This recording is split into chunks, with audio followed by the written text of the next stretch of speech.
ഒരു മാരകമായ എന്നൊക്കെ തന്നെ അങ്ങനെ ഉടനെ ഇപ്പൊ പറയാൻ പറ്റില്ല. പക്ഷെ ആ ഒരു സ്റ്റേജിലേക്ക് വന്നുകൊണ്ടിരിക്കുന്ന ഒരു ഹെൽത്ത് കണ്ടീഷനാണ് PCOD. നിങ്ങളിൽ എത്ര പേർക്ക് എന്റെ പരിചയത്തിലുള്ള ഒരാൾക്ക് PCOD ഉണ്ട്, ഇന്ന വ്യക്തിക്ക് ഞാൻ PCOD ഉണ്ടെന്ന് കേട്ടിട്ടുണ്ട്? അങ്ങനെ എത്ര പേര് കേട്ടിട്ടുണ്ട്? ഒന്ന് ഹാൻഡ് റൈസ് ചെയ്യാമോ? ഞാൻ അറിയുന്ന ഒരു വ്യക്തിക്ക് PCOD ഉണ്ട്, അല്ലെങ്കിൽ എന്റെ കുടുംബത്തിലെ ഒരാൾക്ക് PCOD ഉണ്ട്, അങ്ങനെ കേട്ടിട്ടുള്ളവർ ഒന്ന് ഹാൻഡ് റൈസ് ചെയ്യും. ആകെ 9 പേരെ ഹാൻഡ് റൈസ് ചെയ്തിട്ടുള്ളൂ. അപ്പൊ ഒന്നെങ്കിൽ ഞാൻ ചോദിക്കുന്ന ചോദ്യം കേൾക്കുന്നില്ല, അല്ലെങ്കിൽ ഈ പറഞ്ഞ ഒരു PCOD കേൾക്കാതിരിക്കാനായിട്ട് ഒരു സാധ്യതയും ഇല്ല. കാരണം വെച്ച് കഴിഞ്ഞാൽ അത്രയ്ക്കും ആളുകളുടെ ഇടയിൽ വളരെ എന്താ പറയാ, ഒരുപാട് സംസാര വിഷയമായിക്കൊണ്ടിരിക്കുന്ന ഒരു ഹെൽത്ത് കണ്ടീഷനാണ് PCOD എന്ന് പറയുന്നത്. അപ്പൊ ഇതിനർത്ഥം നേരത്തെ പറഞ്ഞല്ലോ, നമ്മള് ഒരു സമയം പല പണിക്ക് പോകുന്നുണ്ടുള്ളൊരു പ്രശ്നമാണത്. എനിക്കുണ്ട്. കുറെ ആളുകൾ ഇതാ സ്വന്തമായിട്ട് PCOD ഉണ്ട് എന്ന് കമന്റ് ചെയ്യുന്നുണ്ട്. യെസ്, എന്നാലും വളരെ കുറച്ച് റെസ്പോൺസ് കിട്ടിയിട്ടുള്ളൂ. നമ്മുടെ 150 പേരിൽ നിന്ന് 12 പേര് റെസ്പോണ്ട് ചെയ്തിട്ടുള്ളൂ. അത് ചാറ്റ് ബോക്സ് എല്ലാം കൂടിയും കേട്ടാൽ ഒരു 20-25 പേര് അങ്ങനെ റെസ്പോണ്ട് ചെയ്തിട്ടുണ്ടാവാം. അപ്പൊ ഇതാണ് നമ്മൾ പറയുന്നത്, സെഷനിൽ നമ്മൾ ശ്രദ്ധിച്ചിരിക്കണം. ഓക്കെ, അപ്പൊ നമ്മള് ഇപ്പൊ ഞാൻ ഇതൊക്കെ ഒന്ന് ക്ലിയർ ചെയ്യാണ്. ഫീഡ്ബാക്സ് ഇടയ്ക്കിടയ്ക്ക് ഇങ്ങനെ ചോദ്യങ്ങൾ ഉണ്ടാവും കേട്ടോ. ചോദ്യങ്ങൾ ഇല്ലെങ്കിൽ എനിക്കും ബോറടിക്കും, നിങ്ങൾക്കും ബോറടിക്കും.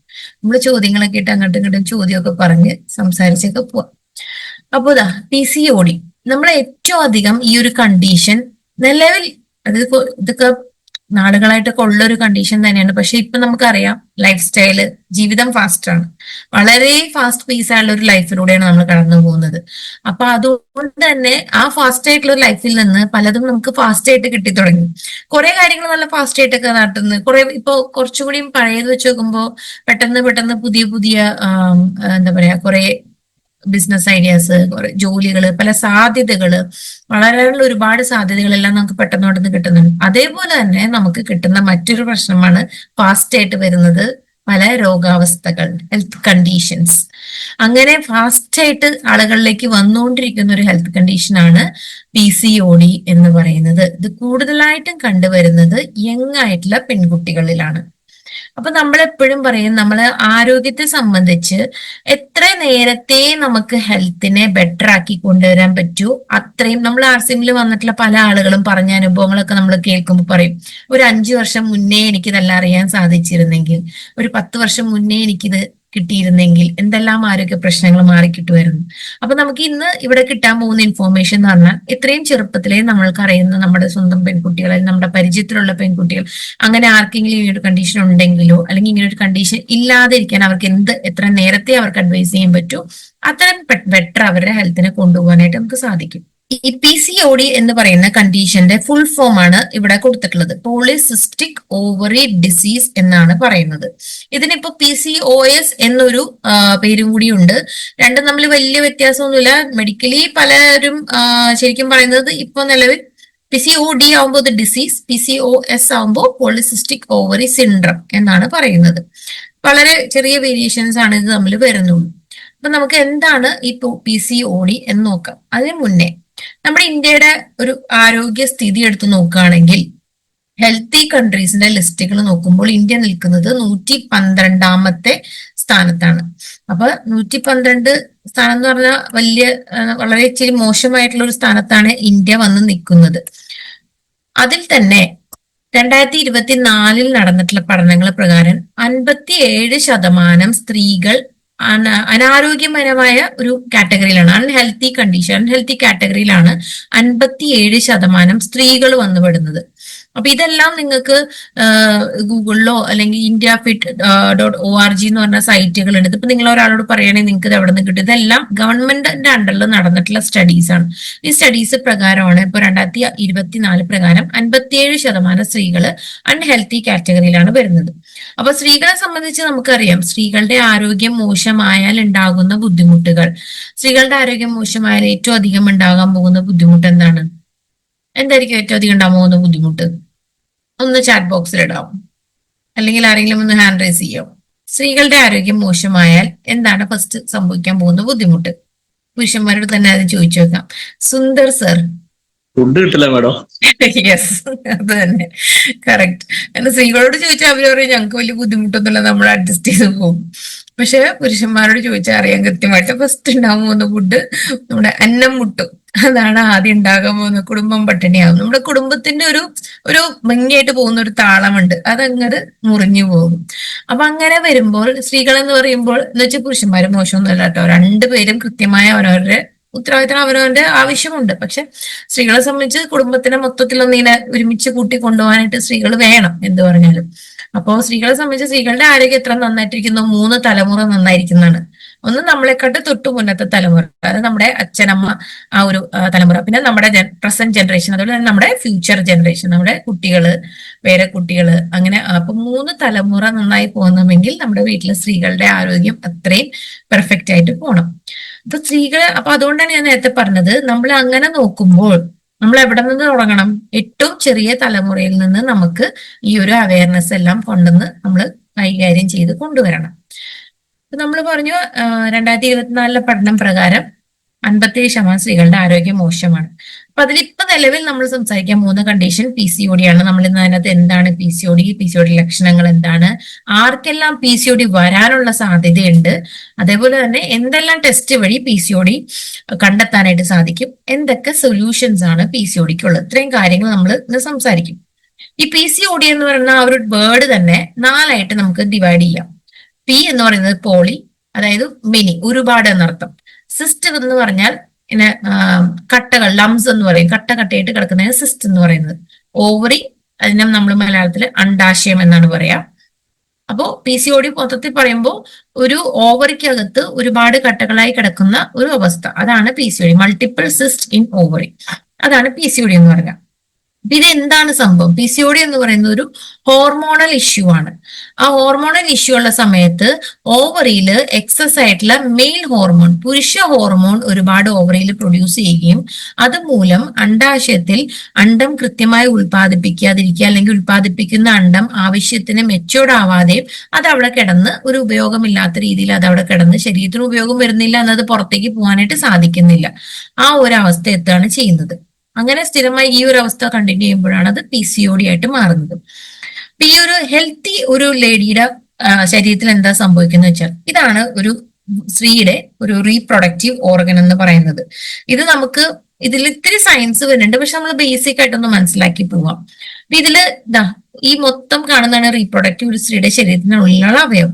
ഇതിൽ ഈ 2 സൈഡിൽ സഞ്ചി പോലെ കാണുന്നതാണ് ഓവറി, അണ്ടാശയം. ഇതിനുള്ളിലാണ് അണ്ടങ്ങൾ അല്ലെങ്കിൽ എഗ്സ് എന്ന് പറയും ഇംഗ്ലീഷിൽ, അത് ഉണ്ടാവുന്നത്. അപ്പൊ ഒരു ഹെൽത്തി ആയിട്ടുള്ള ഒരു സ്ത്രീയെ സംബന്ധിച്ച് ഈ ഓവറി, സഞ്ചി പോലുള്ള ഓവറിയുടെ ഉള്ളില് അണ്ടങ്ങൾ ഉണ്ടാവുകയും അത് മെച്യൂർ ആയി കഴിയുമ്പോൾ മാസത്തിൽ ഓരോ തവണ ഈ അതിൽ നിന്ന് അണ്ടം ഈ ഫലോപ്പിയൻ ട്യൂബ് വഴി ട്രാവൽ ചെയ്ത് യൂട്രസിനുള്ളിൽ വന്ന് കിടക്കും. യൂട്രസിനുള്ളിൽ ഇത് വന്ന് കിടക്കുമ്പോഴത്തേക്കും യൂട്രസ് സ്വന്തമായിട്ട് ഇതിന് പ്രിപ്പയർ ആയി തുടങ്ങും. ഈ അണ്ടത്തിനെ സംരക്ഷിക്കാനായിട്ട് യൂട്രസിന്റെ സൈഡിലെ വോളുകളെല്ലാം ഒന്ന്, ഈ സൈഡ് വോൾസ് ഒക്കെ ഒന്ന് തിക്കാക്കി തുടങ്ങും. ആ തിക്കാക്കി തുടങ്ങി അങ്ങനെ യൂട്രസ് അണ്ടത്തിന് കംപ്ലീറ്റ് പ്രൊട്ടക്ഷന് വേണ്ടിയിട്ട് റെഡിയാകും. അതേസമയം യൂട്രസ് വെയിറ്റ് ചെയ്യും, അവിടെ ഒരു ഫെർട്ടിലൈസേഷൻ നടക്കാൻ, ഒരു ബീജവുമായിട്ട് ഒരു കോണ്ടാക്ട് ഉണ്ടാവാനായിട്ട് വെയിറ്റ് ചെയ്യും. ഈ വെയിറ്റ് ചെയ്തു കോണ്ടാക്ട് ഉണ്ടായില്ല, അവിടെ ഒരു ഫെർട്ടിലൈസേഷൻ ഉണ്ടായില്ല എന്നുണ്ടെങ്കിൽ യൂട്രസിന്റെ സൈഡ് വോൾസ് ഒക്കെ തിക്കായി എന്ന് ഞാൻ പറഞ്ഞല്ലോ, ആ തിക്കായ വോൾസ് എല്ലാം പൊടിഞ്ഞ് ബ്ലഡ് ആയിട്ട് പുറത്തേക്ക് പോകും. അതിന്റെ കൂട്ടത്തിൽ ആ അണ്ടവും കൂടി പുറത്തേക്ക് പോകും. അങ്ങനെ പോകുമ്പോഴാണ് മന്ത്ലി സ്ത്രീകൾക്ക് പീരീഡ്സ് അല്ലെങ്കിൽ മെൻസ്ട്രേഷൻ സംഭവിക്കുന്നത്. ഇതിന്റെ ഒരു ഇത്ര സയൻസ് പല സ്ത്രീകൾക്ക് പോലും കൃത്യമായിട്ട് അറിയില്ല എന്നുള്ളതാണ് വലിയൊരു വാസ്തവം. പല സ്ത്രീകളും പീരീഡ്സ് ആകുന്നു, അതുകൊണ്ട് ഇത് അശുദ്ധ രക്തമാണ്, ഇത് കൊള്ളില്ലാത്തതാണ്, അങ്ങനത്തെ ഒരു രീതിയിൽ ഇതിനെ ബിഹേവ് ചെയ്യും. പലപ്പോഴും സംസാരിക്കുന്നത് വരെ അതുകൊണ്ടാണ്. ഇത് കൃത്യമായി ശരീരത്തിൽ നടക്കുന്ന ഒരു സയന്റിഫിക് പ്രോസസ് ആണ്. ഒരു യൂട്രസ് ആ ഒരു അണ്ടത്തിനെ സപ്പോർട്ട് ചെയ്യാൻ വേണ്ടി ഉണ്ടാക്കുന്ന ഒരു വോള് ആവശ്യം കഴിയുമ്പോൾ അത് പൊടിഞ്ഞ് പുറത്തേക്ക് പോകുന്നതാണ്. അപ്പൊ അൺഹെൽത്തി ആയിട്ടുള്ള ഒരു സ്ത്രീകളെ സംബന്ധിച്ച് ഇവിടെ എന്ത് സംഭവിക്കും?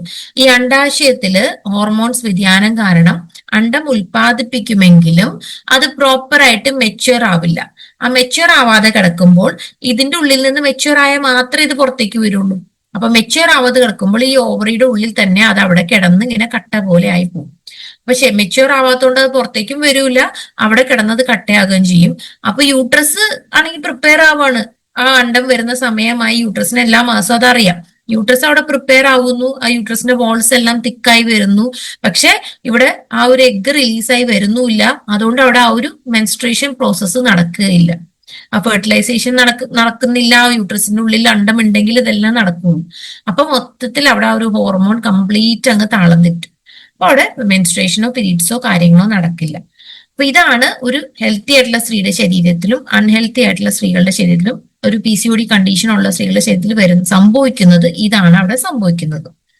ഇപ്പൊ നമ്മള് ഇവിടെ ഇപ്പൊ ഈ റെഡ് കളറിൽ കാണിച്ചേക്കുന്നുണ്ടോ രണ്ടാമത്തെ സൈഡിൽ, ആ റെഡ് കളറിൽ കാണിച്ചേക്കുന്നതാണ് ആ യൂട്രസിന്റെ വോള് നന്നായിട്ട് ഇങ്ങനെ തിക്കായിട്ട് ആ അണ്ടത്തിനെ പ്രൊട്ടക്ട് ചെയ്യാനായിട്ട് അവിടെ തിക്കായിട്ടിരിക്കും. അവിടെ ഫെർട്ടിലൈസേഷൻ നടക്കാത്തപ്പോൾ ഇത് പൊടിഞ്ഞ് പുറത്തേക്ക് പോകും.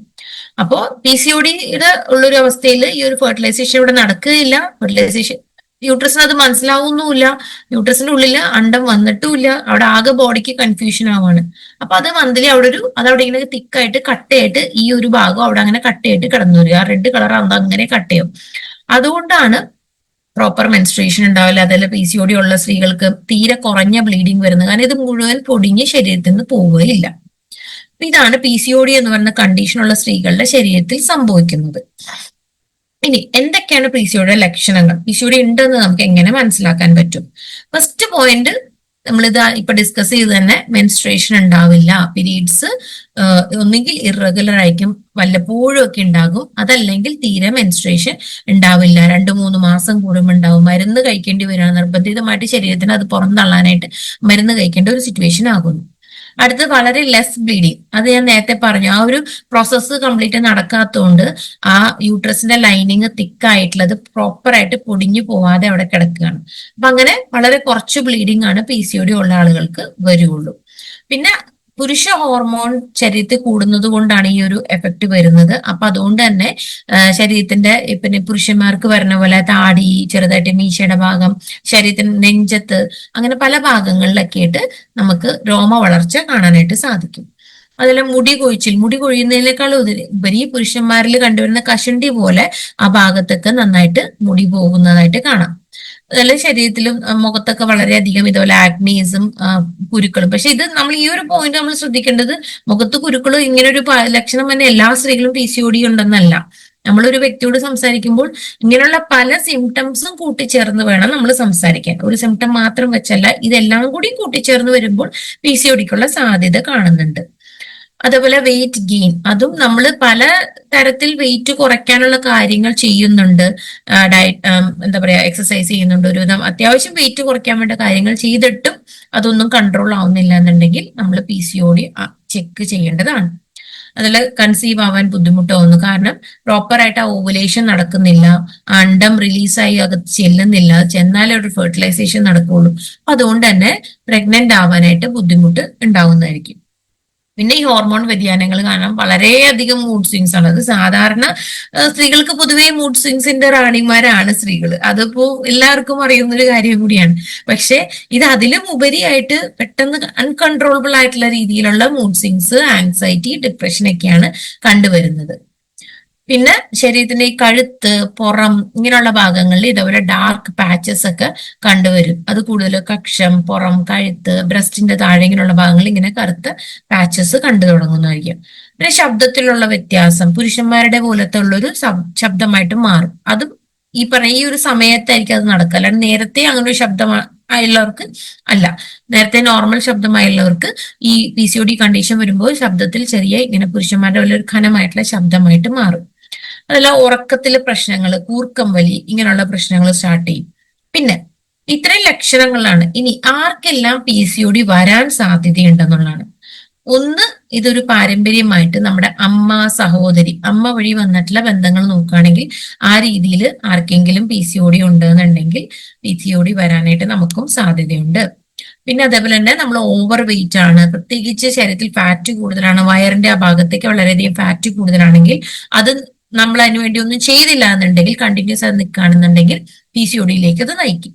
അതുപോലെ തന്നെ ചില ലൈഫ് സ്റ്റൈൽ ഡിസീസസ് ആയ ഡയബറ്റിക്, കൊളസ്ട്രോള്, ഹൈ ട്രൈഗ്ലിസറൈഡ് ഇങ്ങനെയുള്ള പ്രശ്നങ്ങൾ വന്നാലും നിങ്ങൾക്ക് PCOD വരാനുള്ള സാധ്യത വളരെയധികം കൂടുതലാണ്. ഇനി മറ്റുള്ള കാരണങ്ങൾ എന്തൊക്കെയാണ്? നമ്മൾ എപ്പോഴും ക്ഷീണവും തളർച്ചയുമായിട്ട് ഒരു അലസമായ ജീവിതമാണ് നയിക്കുന്നത്. നിങ്ങൾക്കിപ്പോ നമ്മളൊരു കസ്റ്റമറെ കാണാൻ പോവാണ്, ഒരു വ്യക്തിയെ കാണാൻ പോവാണ് എന്നുണ്ടെങ്കിൽ ഇങ്ങനെയുള്ള ചോദ്യങ്ങൾ നിങ്ങൾക്ക് അവരോട് ചോദിക്കാം. നിങ്ങൾക്ക് സ്ഥിരമായിട്ട് ഫിസിക്കൽ വീക്ക്നെസ് ഫീൽ ചെയ്യുന്നുണ്ടോ? അല്ലെങ്കിൽ നിങ്ങൾ അങ്ങനെ ഒരു സെഡൻഡറി ലൈഫ് സ്റ്റൈലാണോ നിങ്ങൾ മെയിൻറ്റെയിൻ ചെയ്യുന്നത്? സ്ഥിരമായി അൺഹെൽത്തി ആയിട്ടുള്ള ഭക്ഷണം കഴിക്കുന്നുണ്ടോ? അതുകൂടാതെ ഒരു ദിവസം 6-7 തവണ ഭക്ഷണം കഴിക്കുന്നവരാണോ? കൃത്യമായ സമയക്രമം ഒന്നും പാലിക്കുന്നില്ല, ഭക്ഷണം കിട്ടുമ്പോഴൊക്കെ അത് കഴിക്കുന്നു, ഇതൊക്കെ ഒരു ശീലമാക്കിയിട്ടുള്ളവരാണോ? അതുപോലെ ചായ, കാപ്പി, ബേക്കറി ഐറ്റംസ് ഇങ്ങനെയുള്ളതെല്ലാം എഴുന്നേറ്റ ഉടൻ കഴിക്കുന്ന ശീലമുള്ളവരാണോ?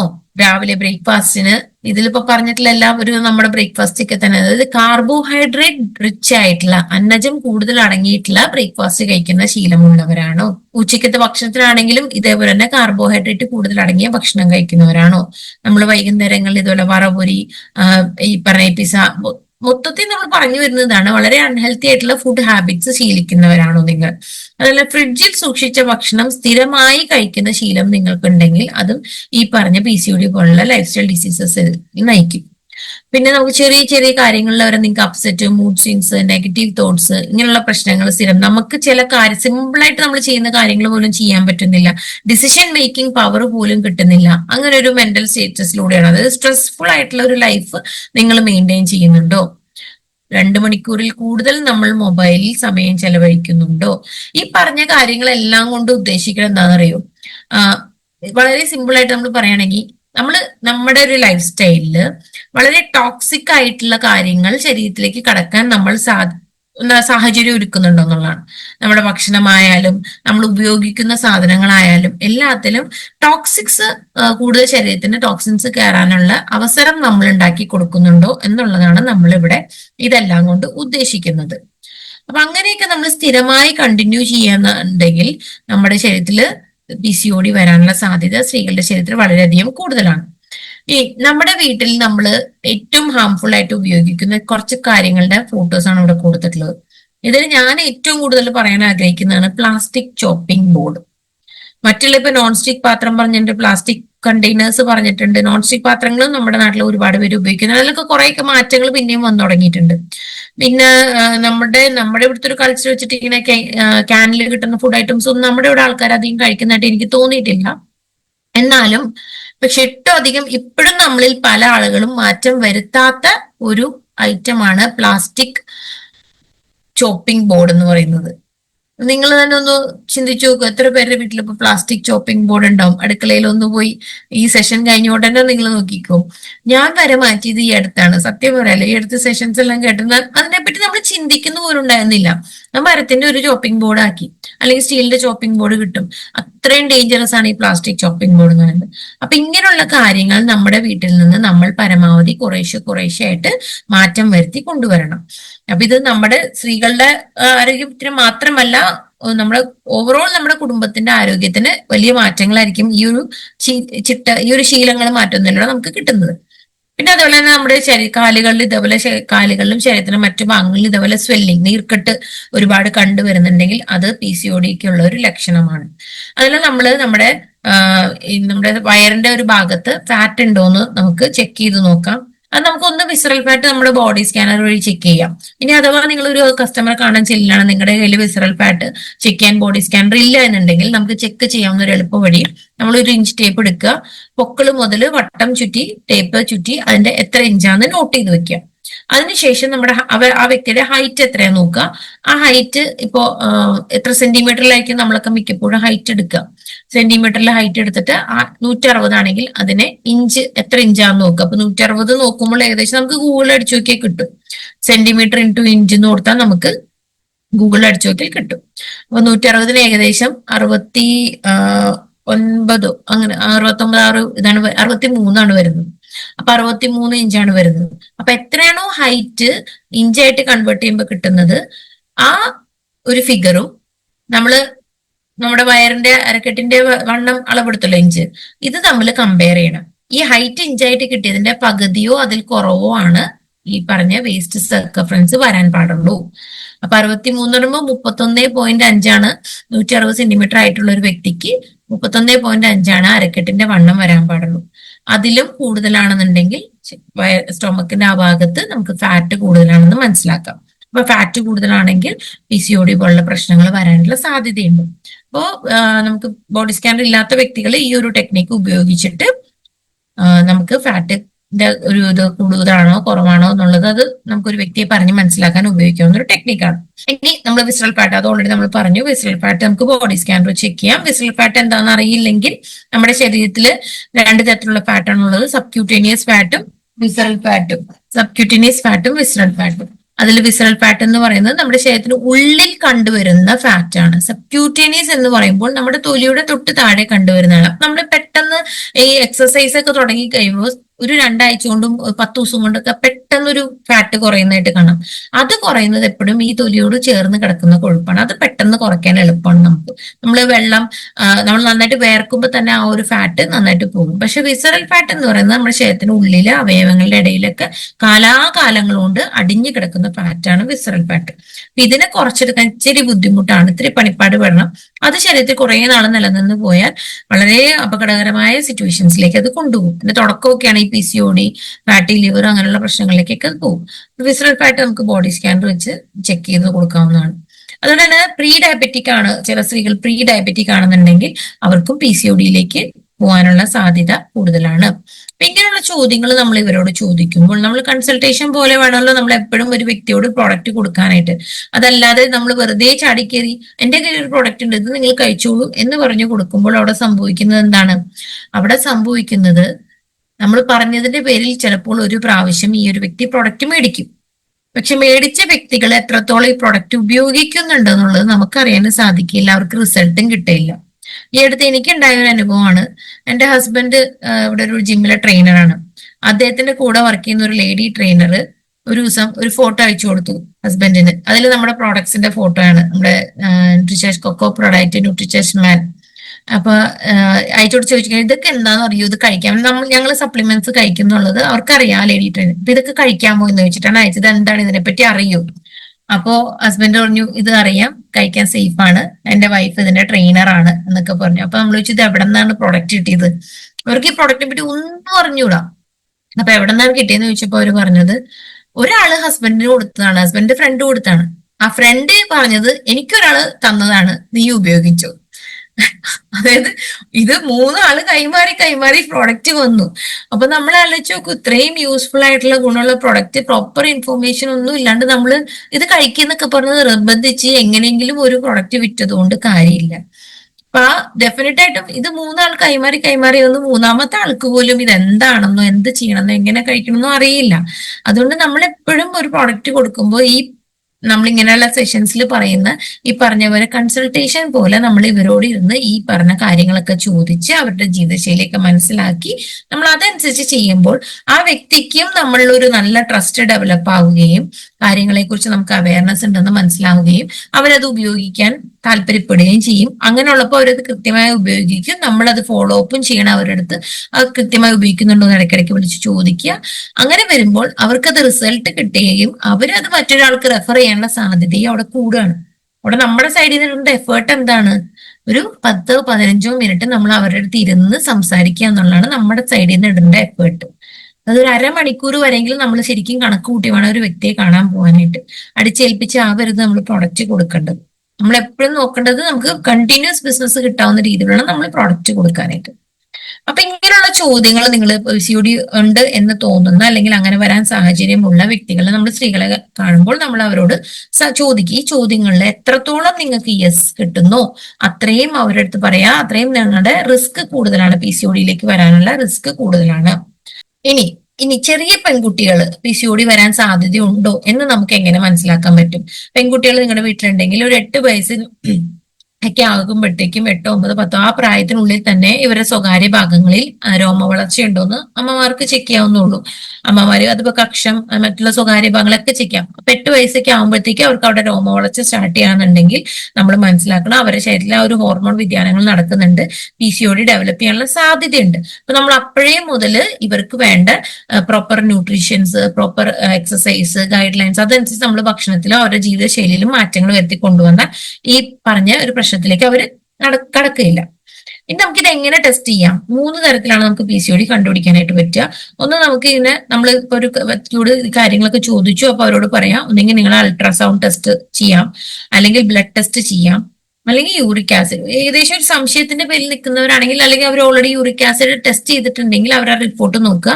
ഒരു സ്ത്രീ യൂറിക് ആസിഡ് ടെസ്റ്റ് ചെയ്തു 5.5 mg കൂടുതലാണെന്നുണ്ടെങ്കിൽ PCOD വരാനുള്ള സാധ്യതയുണ്ട്. അപ്പോൾ അവരോട് PCODയുടെ മാത്രമായിട്ട് അൾട്രാസൗണ്ട് ചെയ്യാനായിട്ട് പറയും. അല്ല, നോർമൽ ബ്ലഡ് ഷുഗർ ലെവൽസ് അവർ ഓൾറെഡി ടെസ്റ്റ് ചെയ്തിട്ടുണ്ടെങ്കിൽ അതിൽ ഈ പറഞ്ഞ ബ്ലഡ് ഷുഗറിന്റെ ലെവല്, കൊളസ്ട്രോൾ, ട്രൈഗ്ലിസറൈഡ് ഇതെല്ലാം കൂടി നിൽക്കുകയെന്നുണ്ടെങ്കിൽ അവർക്ക് PCOD വരാനുള്ള സാധ്യതയുണ്ട്. അപ്പൊ നമ്മൾ അൾട്രാസൗണ്ട് അവരോട് നമ്മൾ സജസ്റ്റ് ചെയ്യണം ചെക്ക് ചെയ്യാനായിട്ട്. അപ്പൊ ഇത് നമ്മളെപ്പോഴും ടെസ്റ്റ് റിപ്പോർട്ട് മേടിച്ച് തന്നെ കൂടുതലും നമ്മൾ പ്രോഡക്ട്സ് സജസ്റ്റ് ചെയ്യാനായിട്ട് നോക്കുക. അത് ആവുമ്പോൾ നമുക്ക് വീണ്ടും നമ്മൾ പ്രോഡക്റ്റ് കൊടുത്ത് ഇത്ര നാളുകൾക്ക് ശേഷം നമുക്ക് ഒരു 3 മാസം നമ്മൾ കൃത്യമായി അവരെ നമ്മൾ ഫോളോ അപ്പ് ചെയ്ത് പ്രോഡക്റ്റും കൊടുത്ത് നിൽക്കുകയാണെന്നുണ്ടെങ്കിൽ 3 മാസത്തിന് ശേഷം നമുക്ക് ടെസ്റ്റ് ചെയ്ത് ആ വ്യത്യാസങ്ങൾ നമുക്ക് മനസ്സിലാക്കാനായിട്ട് സാധിക്കും. ഇനി നമുക്കിതിന് എങ്ങനെ സൊല്യൂഷൻ കാണാനായിട്ട് സാധിക്കും? നമുക്കറിയാം ഇപ്പൊ നമ്മുടെ ഈ സൊല്യൂഷൻസ്, നമ്മുടെ സെഷൻസിന്റെ എല്ലാം ഒരു ചെറിയൊരു മോഡിഫിക്കേഷൻ നമ്മൾ വരുത്തിയിട്ടുണ്ട്. നമ്മൾ കൂടുതലും പ്രോഡക്റ്റ് സെഷൻസ് ആയിരുന്നു എടുത്തുകൊണ്ടിരുന്നത്. അതിൽ നിന്ന് നമ്മളിപ്പോ പ്രോഡക്റ്റ് മാത്രമല്ല ഒരു ലൈഫ് സ്റ്റൈലിൽ എത്രത്തോളം മാറ്റങ്ങൾ വരുത്താം എന്നും കൂടി നമ്മൾ പറയുന്നുണ്ട്. ആ ഒരു ഫോർമാറ്റാണ് നമ്മുടെ സീഡ്സ് എന്ന് പറയുന്ന ഒരു ഫോർമാറ്റ്. നമുക്ക് ഫോർമുല മനീഷ മാഡം ഡിറൈവ് ചെയ്തെടുത്തിട്ടുള്ള ഒരു ഫോർമുലയാണ്. ഇതെല്ലാം നമ്മൾ ആളുകൾക്ക് നേരത്തെ പറഞ്ഞു കൊടുത്തോണ്ടിരുന്നത് തന്നെയാണ്. പക്ഷെ ഇപ്പൊ ഒരു ചെറുതായിട്ട് ഓർത്തെടുക്കാൻ എളുപ്പമുള്ള ഒരു ഫോർമാറ്റിലേക്ക് ഇതിനെ മാറ്റിയിരിക്കുന്നു. അപ്പോൾ സീഡ്സ് എന്താണെന്ന് അറിയുന്നവരൊന്ന് ചാറ്റ് ബോക്സിൽ ഇടാമോ? എന്താണ് സീഡ്സ്? അല്ലെങ്കിൽ ഹാൻഡ് റൈസ് ചെയ്ത് പറയാൻ താല്പര്യമുണ്ടെങ്കിൽ ഹാൻഡ് റൈസ് ചെയ്തും പറയാം. സ്ലീപ്പ് മാത്രമാണോ seeds? Yes, Shabna hand raise ചെയ്തോളൂ. Sleep, emotional well-being, exercise, diet, supplements. Yes, very good, thank you.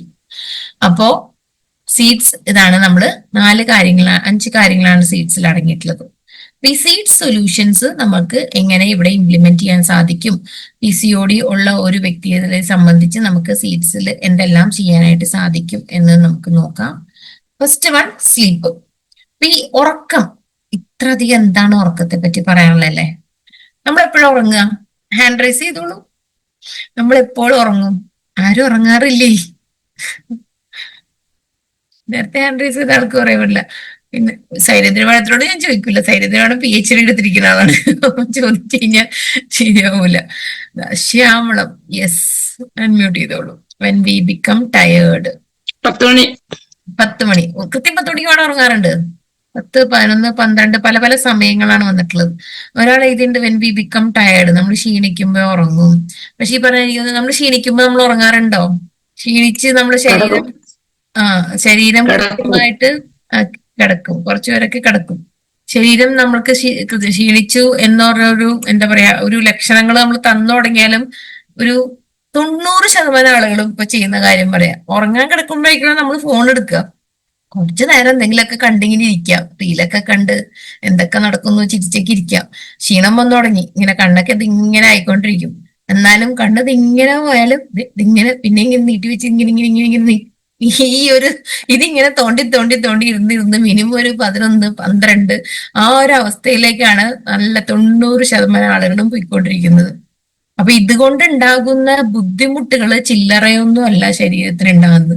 അപ്പൊ നമ്മൾ ഉറങ്ങുന്നത് ശരീരം ക്ഷീണം ടയർഡാകുമ്പോൾ അല്ല ശരിക്കും നമ്മൾ ഉറങ്ങേണ്ടത് ശരീരത്തിന്റെ ആവശ്യമായി കണക്കാക്കി വേണം ഉറങ്ങാൻ നമ്മൾ നമ്മളെ തന്നെ പഠിപ്പിക്കേണ്ട കുറെ കാര്യങ്ങളുണ്ട്. അപ്പൊ അതൊക്കെ നമുക്ക് ജസ്റ്റ് ഒന്ന് മനസ്സിലാക്കാം. എന്തൊക്കെയാണ് ഉറക്കത്തിന്? ഉറങ്ങേണ്ട ഒരു സമയത്ത് മാത്രമാണ് നമ്മുടെ ബ്രെയിനിന് ഡീടോക്സ് സംഭവിക്കുന്നത്. നമ്മുടെ ശരീരത്തിലെ ഡീടോക്സിനെ പറ്റി നമ്മൾ ഒരുപാട് പഠിച്ചിട്ടുണ്ട്. ന്യൂട്രിചാർജ്, ബയോഏജ് ഡീടോക്സിന് എത്രത്തോളം ഇമ്പോർട്ടന്റ് ആണെന്നുള്ളതൊക്കെ. ഫോണ് ഇവിടെ ഇങ്ങനെ കൈ പിടിച്ചോണ്ടിരിക്കുന്നവര് പല പല പണി ചെയ്യുമ്പോൾ ഇവിടെ പലതും സംഭവിക്കുന്നുണ്ട്. അപ്പൊ അതൊക്കെ ഒന്ന് ശ്രദ്ധിക്കുക. ഫോൺ ഒന്നെങ്കിൽ എവിടെയെങ്കിലും വെക്കുക. ഓക്കെ, അപ്പൊ നമ്മള് ഉറക്കം എന്തുകൊണ്ട് ഇത്ര ഇമ്പോർട്ടന്റ് എന്ന് വെച്ചാൽ ഉറങ്ങുമ്പോൾ മാത്രമാണ് നമ്മുടെ ബ്രെയിനിനൊരു ഡീടോക്സ് സംഭവിക്കുന്നത്. ആ ഒരു ഡീടോക്സ് നമ്മുടെ ഓവറോൾ ഹെൽത്തിനെ വളരെയധികം ഹെൽപ്ഫുൾ ആയിട്ടുള്ള ഒരു കാര്യമാണ്. അത്ര ഇമ്പോർട്ടന്റ് ആണ് ഉറക്കം. അപ്പൊ ഉറങ്ങാൻ നമുക്ക് ആരോടും പറഞ്ഞൊന്നും കൊടുക്കണ്ട, എങ്ങനെ ഉറങ്ങണം എന്നൊക്കെ എല്ലാവർക്കും അറിയാം. പക്ഷെ ഉറങ്ങാൻ നല്ല സുഖമുള്ള ഒരു ഉറക്കം ഇപ്പൊ എല്ലാവർക്കും ഉള്ള പ്രശ്നങ്ങളാണ്. ഈ സുഖമുള്ള ഉറക്കം കിട്ടുന്നില്ല, കണ്ടിന്യൂസ് ആയിട്ട് അങ്ങോട്ട് ഉറങ്ങാൻ പറ്റുന്നില്ല, ഡിസ്റ്റർബ്ഡ് സ്ലീപ്പാണ് എന്നൊക്കെ. അപ്പൊ ഈ സുഖമുള്ള ഉറക്കം കിട്ടാൻ നമുക്ക് കുറച്ച് ടിപ്സ് നമുക്ക് ആൾക്കാർക്ക് പറഞ്ഞു കൊടുക്കാനായിട്ട് സാധിക്കണം. ആ ടിപ്സ് ആണ് ഇനിയിവിടെ പറയുന്നത്. ഒന്ന്, നമ്മള് നല്ല ഇരുട്ടുള്ള മുറിയിൽ ഉറങ്ങാനായിട്ട് ശ്രദ്ധിക്കുക. പരമാവധി കിടക്കുന്ന മുറിയിൽ വെളിച്ചം ഒന്നും ഡയറക്റ്റ് തട്ടാതെ അങ്ങനെ ഇരുട്ടുള്ള ഒരു മുറിയെ അങ്ങനത്തെ രീതിയിൽ നമ്മൾ മുറിയെ സെറ്റ് ചെയ്യണം. പുറത്തുനിന്ന് വെളിച്ചം തന്നെ കർട്ടൻസ് ഉപയോഗിക്കും. അതല്ല ഒരു നേരത്തെ നമുക്ക് വെളിച്ചം തടയാൻ പറ്റുന്നുണ്ടെങ്കിൽ നമുക്ക് ഇതുപോലെ ഐ മാസ്ക് ഉപയോഗിച്ച് ഉറങ്ങാനായിട്ട് ശ്രദ്ധിക്കുക. അതുപോലെ കിടക്കുന്ന മുറി നല്ല വൃത്തിയും വെടുപ്പായിട്ട് സൂക്ഷിക്കുക. പലരുടെയും മുറികളിൽ എനിക്ക് തോന്നുന്നു നമ്മുടെ ലിവിംഗ് റൂമും ഡ്രോയിങ് റൂമും അല്ലെ ആളുകൾ വന്ന് കയറുന്ന വിരുന്നുകാരി ഇരിക്കുന്ന മുറിയൊക്കെ നന്നായിട്ട് വെച്ചിട്ടുണ്ടാവും. മറ്റേ കിടക്കുന്ന മുറിയിൽ ഒരു മൂലയിൽ കുറെ മടക്കാനുള്ള തുണികളും മറ്റുള്ള ഒരു മേശ ഉണ്ടെങ്കിൽ ആ മേശയുടെ പുറത്തില്ലാത്ത സാധനങ്ങളൊന്നും ഉണ്ടാവില്ല. നമ്മൾ കിടക്കുന്ന മുറിയിൽ നല്ലൊരു പോസിറ്റീവ് വൈബ് കിട്ടാൻ വേണ്ടിയിട്ട് നമുക്ക് ആ ഒരു കയറി ചെല്ലുമ്പോൾ നമുക്കത് നമ്മുടെ കിടപ്പ് മുറിയാണ്, റെസ്റ്റ് കിട്ടേണ്ട ഒരു മുറിയാണ്. ആ ഒരു നമുക്കൊരു വൈബ് കിട്ടാൻ നല്ലൊരു വൃത്തിയും വെടുപ്പൊക്കെ ആയിട്ട് നല്ലതായിട്ട് സൂക്ഷിക്കുക. അതുപോലെ light colour bedsheets, cotton bedsheets, അത് നമുക്ക് എവിടെയും തപ്പിപ്പോണ്ട. നമ്മുടെ RCMൽ തന്നെ നമുക്ക് നല്ല കോട്ടൺ ബെഡ്ഷീറ്റ്സ് ഉണ്ട്. ലൈറ്റ് കളർ ആയിട്ടുള്ള ബെഡ്ഷീറ്റ്സ് ചൂസ് ചെയ്യാനായിട്ട് ശ്രദ്ധിക്കുക. അല്ല, നമ്മുടെ ഇന്ത്യയുടെ ഒരു ഇത് വെച്ചിട്ട് നമ്മൾ കിഴക്ക് വശം കൂടുതൽ കിടക്കാനാണ് നമ്മുടെ ഒരു ജോഗ്രഫിക്കൽ ഇത് വെച്ചിട്ട് നമ്മൾ സജസ്റ്റ് ചെയ്യുന്നത്. അതിന് ഉറങ്ങാൻ അത്രയും ബുദ്ധിമുട്ടുള്ള വ്യക്തികളാണെങ്കിൽ ഇപ്പൊ ഞാൻ വീഡിയോസ് ഒന്നും കാണാത്ത ആളുകളോട് പ്രത്യേകം പറയാണ്, ഈ ഒരു കാര്യം നിങ്ങളൊന്ന് ശ്രദ്ധിച്ചു നോക്കുക. ഇതൊരു ടെക്നിക്കാണ്, ഒരു ബ്രീത്തിങ് ടെക്നിക്, ബോക്സ് ബ്രീത്തിങ് എന്നാണ് ഇതിനെ പറയുക. ഇതിൽ ഞാൻ ഇത് കാണിച്ചു തരാം, പ്ലേ ചെയ്യാം. ഇതിൽ ചെയ്യുന്ന കാര്യം എന്ന് വെച്ച് കഴിഞ്ഞാൽ നമ്മൾ ആദ്യം ഒരു 4 സെക്കൻഡ് ബ്രീത്ത് എടുക്കുന്നു, 4 സെക്കൻഡ് അത് ഹോൾഡ് ചെയ്യുന്നു, വീണ്ടും ഒരു 4 സെക്കൻഡ്, അത് കഴിഞ്ഞ് അതിനെ ഇൻഹെയിൽ പുറത്തേക്ക് വിടുമ്പോൾ ഒരു 4 സെക്കൻഡ്, വീണ്ടും ഒരു 4 സെക്കൻഡ് ഹോൾഡ് ചെയ്യുന്നു. ഇതിനെ ബോക്സ് ബ്രീത്തിങ് എന്നാണ് പറയാം. ഈ ഒരു ടെക്നിക്ക് നമ്മൾ കിടക്കാൻ നേരത്തെ ഒന്ന് പ്രാക്ടീസ് ചെയ്യുകയാണെന്നുണ്ടെങ്കിൽ നമുക്ക് നല്ലൊരു ഉറക്കം കിട്ടാനുള്ള ഇതുണ്ട്. അപ്പൊ ഇത് ജസ്റ്റ് ഒന്ന് കണ്ടു നോക്കുക. ആദ്യം 4 സെക്കൻഡ് നമ്മൾ ബ്രീത്ത് ഇൻഹെയിൽ ചെയ്യുക, അടുത്ത 4 സെക്കൻഡ് നമ്മൾ അതിനെ ഹോൾഡ് ചെയ്യുക, വിടരുത്. ഇനിയുള്ള 4 സെക്കൻഡ് നമ്മൾ അതിനെ പുറത്തേക്ക് കളയുക, പിന്നെ വരുന്ന 4 സെക്കൻഡ് വീണ്ടും നമ്മൾ അതിനെ ഹോൾഡ് ചെയ്യും. വീണ്ടും ഇത് നമ്മൾ റിപ്പീറ്റ് ചെയ്തുകൊണ്ടിരിക്കുക. നമുക്കിപ്പോ ഒരു ഫിസിക്കൽ സെഷനൊക്കെ ആണെങ്കിൽ ചെയ്തു നോക്കായിരുന്നു, ഇപ്പൊ ചെയ്തു നോക്കാനുള്ള സമയവും കുറവാണ്. അതുകൊണ്ട് ഇതൊരു ബോക്സ് ബ്രീത്തിങ് ടെക്നിക്കാണ്. ഈ ടെക്നിക്ക് നമുക്ക് പ്രാക്ടീസ് ചെയ്യാവുന്നതാണ്. ഇനി അടുത്തൊരു പോയിന്റ് എന്ന് പറയുന്നത് ഇമോഷണൽ വെൽബീങ്, മാനസികമായിട്ടുള്ള നമ്മുടെ ആരോഗ്യം. അതിന് നമുക്ക് ചെയ്യാവുന്ന കാര്യം എപ്പോഴും നല്ല 3 കാര്യങ്ങൾ, പ്രത്യേകിച്ച് സ്ത്രീകളെ സംബന്ധിച്ച് ഇത് വളരെ ഇമ്പോർട്ടന്റ് ആണ്. കാരണം ഭയങ്കര മൂഡ് സ്വിങ്സ് ഉള്ള ഒരു കാറ്റഗറിയാണ് പെണ്ണുങ്ങൾ എന്ന് പറയുമ്പോൾ. അതിൽ ഈ പറഞ്ഞാൽ സാധാരണ പീരീഡ്സിന്റെ സമയത്തൊക്കെ അങ്ങനെ ഹോർമോണൽ വ്യതിയാനങ്ങൾ വരും. അതിൽ തന്നെ കൂടുതൽ PCOD പ്രശ്നങ്ങൾ ഉള്ളവർക്കാണെങ്കിൽ അത് വളരെയധികം കൂടുതലായിരിക്കും. അപ്പൊ നമ്മൾ എന്ത് കാര്യം ചെയ്താലും അതിന് നമുക്ക് 3 റിസൾട്ട് കിട്ടണം. പോസിറ്റീവ് ആയിട്ടുള്ള റിസൾട്ട് കിട്ടണം, ചെയ്യുന്ന കാര്യം നല്ല എഫക്റ്റീവ് ആയിട്ട് ചെയ്യാൻ പറ്റണം, അതിന് എന്ത് കാര്യത്തിലും നമ്മൾ പ്രൊഡക്റ്റീവ് ആയിരിക്കണം, പുതിയതായിട്ടുള്ള രീതിയിൽ പ്രൊഡക്റ്റീവ് ആയിട്ട് നമുക്ക് ചെയ്യാനായിട്ട് സാധിക്കണം.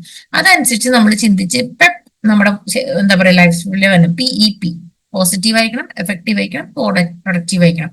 ഇത് മറ്റൊരാൾക്ക് കൊണ്ടുതരാൻ പറ്റുന്ന കാര്യമല്ല, അത് നമുക്ക് തന്നെ ചെയ്യാൻ പറ്റുള്ളൂ. നമ്മൾ തന്നെ അതിനെ ചിന്തിക്കണം. നമ്മളൊരു വ്യക്തിയോട് സംസാരിക്കുമ്പോഴും അവർക്കൊരു കൺസൾട്ടേഷൻ കൗൺസിലിംഗ് എന്നുള്ള രീതിയിൽ അതനുസരിച്ച് നമ്മൾ അവരെ മോട്ടിവേറ്റ് ചെയ്ത് നമ്മൾ ഈ കാര്യങ്ങൾ പറഞ്ഞു കൊടുക്കണം.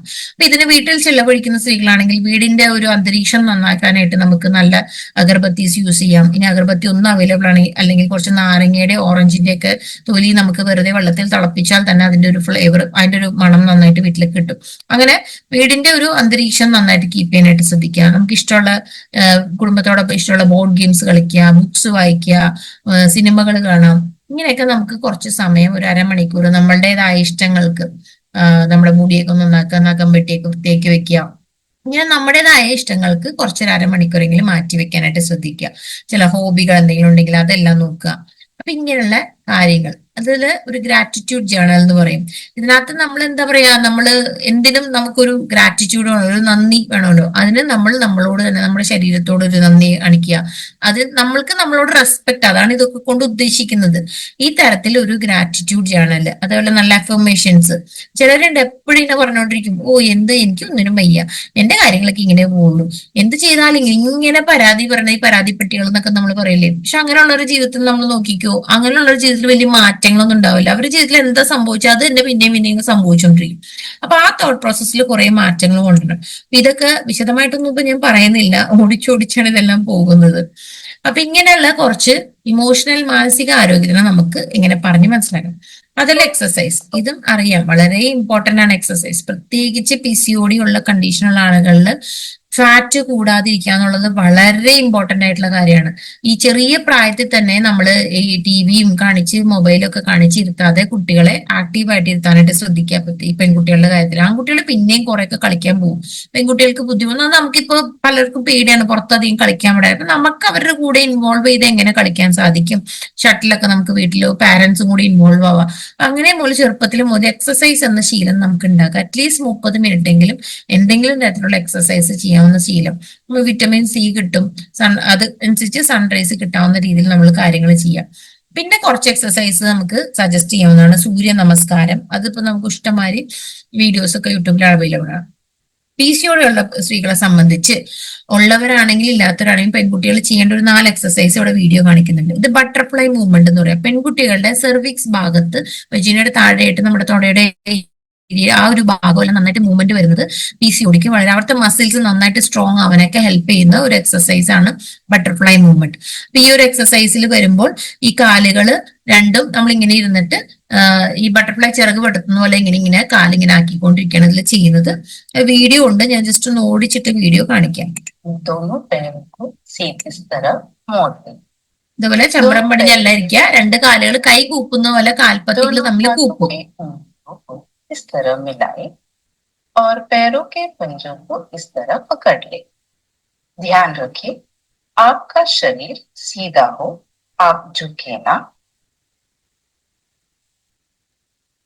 अब धीरे धीरे दोनों पैरों को इस तरह से थपथपाए। ये क्रिया आपको शुरुआत में कम से कम 40 से 50 बार लगातार करना है और कुछ दिनों बाद इसे 100 से 150. ഇതൊക്കെ നമുക്ക് തുടക്കത്തിൽ ഒരു 40-50 പ്രാവശ്യമൊക്കെ സുഖമായിട്ട് ചെയ്യാം. ഈ കാലുകൾ ഇങ്ങനെ ചിറക് വിടുന്ന പോലെ ചെയ്യുക, അതിനാണ് ബട്ടർഫ്ലൈ മൂവ്മെന്റ്. അപ്പൊ ഇതൊക്കെ നമുക്ക് കിടക്കുന്നതിന് മുന്നുള്ള സമയങ്ങളിൽ സ്ത്രീകൾക്ക്, പ്രത്യേകിച്ച് പെൺകുട്ടികൾക്കൊക്കെ വീട്ടിൽ ചെയ്യാനായിട്ട് പറഞ്ഞു കൊടുക്കേണ്ട എക്സസൈസ് ആണ് ഈ ബട്ടർഫ്ലൈ മൂവ്മെന്റ്. അടുത്തതാണ് സേതുബന്ധാസൻ. സേതുബന്ധാസൻ എന്ന് പറയുമ്പോൾ ഇതുപോലെ ആദ്യത്തെ പടത്തിൽ കാണുന്നത് പോലെ നേരെ കിടക്കുന്നു, കാലുകൾ ഇങ്ങനെ വെക്കുന്നു, എന്നിട്ട് നമ്മുടെ ആ ഒരു കാലുകളുടെയും ആ മുതുക് വരെയുള്ള ഒരു പോർഷൻ മാത്രം നമ്മൾ പതുക്കെ പൊക്കുന്നു, താത്തുന്നു. ഇതാണ് ഇവിടെ ചെയ്യുന്നത്. ഇതേപോലെ നേരെ കിടക്കുകയാണ് ചെയ്യുന്നത്. एड़ियों को शरीर के नजदीक ले जाएंगे. നമ്മുടെ ശരീരത്തിന്റെ തൊട്ടടുത്തേക്ക് നമ്മുടെ ഈ ഒരു ഗ്യാപ്പ് ഇത്രേ വരാൻ പാടുള്ളൂ, കാലുകളും തൊടയും തമ്മിൽ. अब सांस भरते हुए पीठ को जमीन से ऊपर उठाएंगे. ശ്വാസം എടുത്തുകൊണ്ട് നമ്മൾ ഇങ്ങനെ പതുക്കെ ശരീരത്തിനെ പൊക്കണം. सांसों की गति सामान्य रूप से चलती रहेगी. ഒരു നമുക്ക് ഹോൾഡ് ചെയ്യാൻ പറ്റുന്ന അത്രയും നേരം ഈ ഒരു പൊസിഷനിൽ നമ്മൾ ഹോൾഡ് ചെയ്യണം. ശ്വാസം നമ്മൾ നോർമലായിട്ട് ശ്വാസം എടുക്കുക വിടുക ചെയ്തുകൊണ്ടിരിക്കാം. അതിനുശേഷം പതുക്കെ താഴേക്ക് കൊണ്ടുവരും. बाहर छोड़ते हुए धीरे धीरे नीचे आए. ശ്വാസം വിട്ടുകൊണ്ടാണ് നമ്മൾ താഴേക്ക് വരുന്നത്. അപ്പൊ ഇതാണ് സേതുബന്ധാസൻ. നമ്മൾ ബട്ടർഫ്ലൈ മൂവ്മെന്റ് കണ്ടു, സേതുബന്ധാസൻ കണ്ടു. അടുത്തത് വരുന്നത് ഭുജംഗാസനാണ്. ഭുജംഗാസൻ എന്ന് പറയുമ്പോൾ हथेलियों को കമന്ന് കിടക്കുക, कंधों के नीचे रखें. इनहेल, श्वास अंदर लेते हुए अपने ശ്വാസം എടുത്തുകൊണ്ടാണ് ഇതുപോലെ പതുക്കെ മുകളിലേക്ക് പൊങ്ങുന്നത്. सांस लेते रहे. अपने कंधों को रिलैक्स रखें. अपनी छाती को आगे की ओर पुश करें. ध्यान रखें आपका हिप्स ऊपर ना जाए. एक्सेल, बाहर की तरफ सांस को छोड़ें. ശ്വാസം വിട്ടുകൊണ്ട് धीरे से പതുക്കെ नीचे आए. താഴേക്ക് കൊണ്ടുവരാം. ഇനി കാറ്റ് കൗ സ്ട്രെച്ച് എന്ന് പറയുന്ന സ്ട്രെച്ച് ആണ്. ഇതും വളരെയധികം യൂസ്ഫുൾ ആണ് പെൺകുട്ടികളെയൊക്കെ സംബന്ധിച്ച്. എക്സസൈസ് ഇപ്പൊ പുറത്ത് ജിമ്മിലൊക്കെ പോയി ചെയ്യുന്നവർക്കാണെങ്കിലും തുടക്കം എക്സസൈസ് ചെയ്യുന്നതിന് മുന്നേ വാമപ്പ് ആയിട്ട് ഇത് ചെയ്യാം. അല്ല വീട്ടിൽ ചെയ്യുന്നവർക്ക് നല്ലതായിട്ട് പ്രാക്ടീസ് ചെയ്യാവുന്നതാണ്. ഒരു 10-20 മിനിറ്റ് ഒക്കെ ഉണ്ടെങ്കിൽ നമുക്ക് സുഗമമായിട്ട് വീട്ടിൽ ചെയ്യാവുന്നതാണ് പെൺകുട്ടികൾക്കെല്ലാം. सामने रखिए. दोनों घुटनों के बीच में गैप रखिए. यहाँ पर इनहेल करते हुए अपने लोअर बैक को अंदर की तरफ पुश करते हुए और अपने चिन को ऊपर की तरफ ले जाइए. ഇതും ശ്വാസം എടുത്തുകൊണ്ടാണ് നമ്മൾ ഈ ഒരു പൊസിഷനിലേക്ക് പതുക്കെ വയറിന് താഴേക്ക് കൊണ്ടുവന്ന് നമ്മൾ ബാക്കി മുകളിലേക്ക് നോക്കുന്നത് പോലെ ചെയ്യുന്നത്. അപ്പൊ ഇത് ഒരു പശു നിൽക്കുന്ന പോലെയാണ് ഈ ഒരു നിൽക്കുന്നത് വരുന്നത്. അടുത്തൊരു പൊസിഷൻ നമ്മൾ ഉള്ളിലേക്ക് വലിയാണ്, അത് പൂച്ചകൾ ഇങ്ങനെ ഉള്ളിലേക്ക് വലിയുന്ന പോലെ. അതുകൊണ്ടാണ് അതിന്റെ കാറ്റ് കൗ സ്ട്രെച്ച് എന്ന് പറയുന്നത്.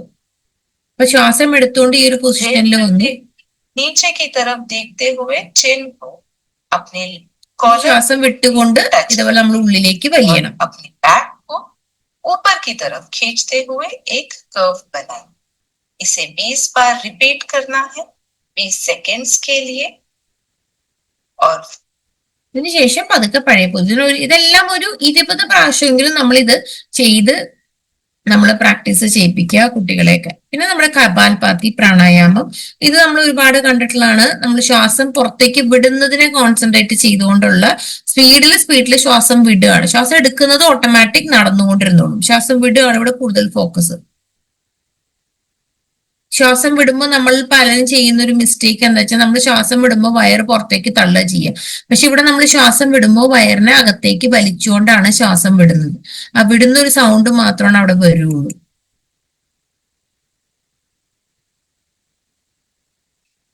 അപ്പോ കപാൽഭാതി, ഇപ്പൊ നമ്മൾ ബട്ടർഫ്ലൈ മൂവ്മെന്റ് പറഞ്ഞു, സേതുബന്ധാസൻ പറഞ്ഞു, ഭുജംഗാസൻ പറഞ്ഞു, കാറ്റ് കൗ സ്ട്രെച്ച് പറഞ്ഞു, പിന്നെ കപാൽഭാതി പ്രാണായാമം. 5 എക്സസൈസ് നിങ്ങൾക്ക് നിങ്ങളുടെ കസ്റ്റമേഴ്സിന് പറഞ്ഞു കൊടുക്കാനായിട്ട് നമ്മളിവിടെ റെഡിയാണ്.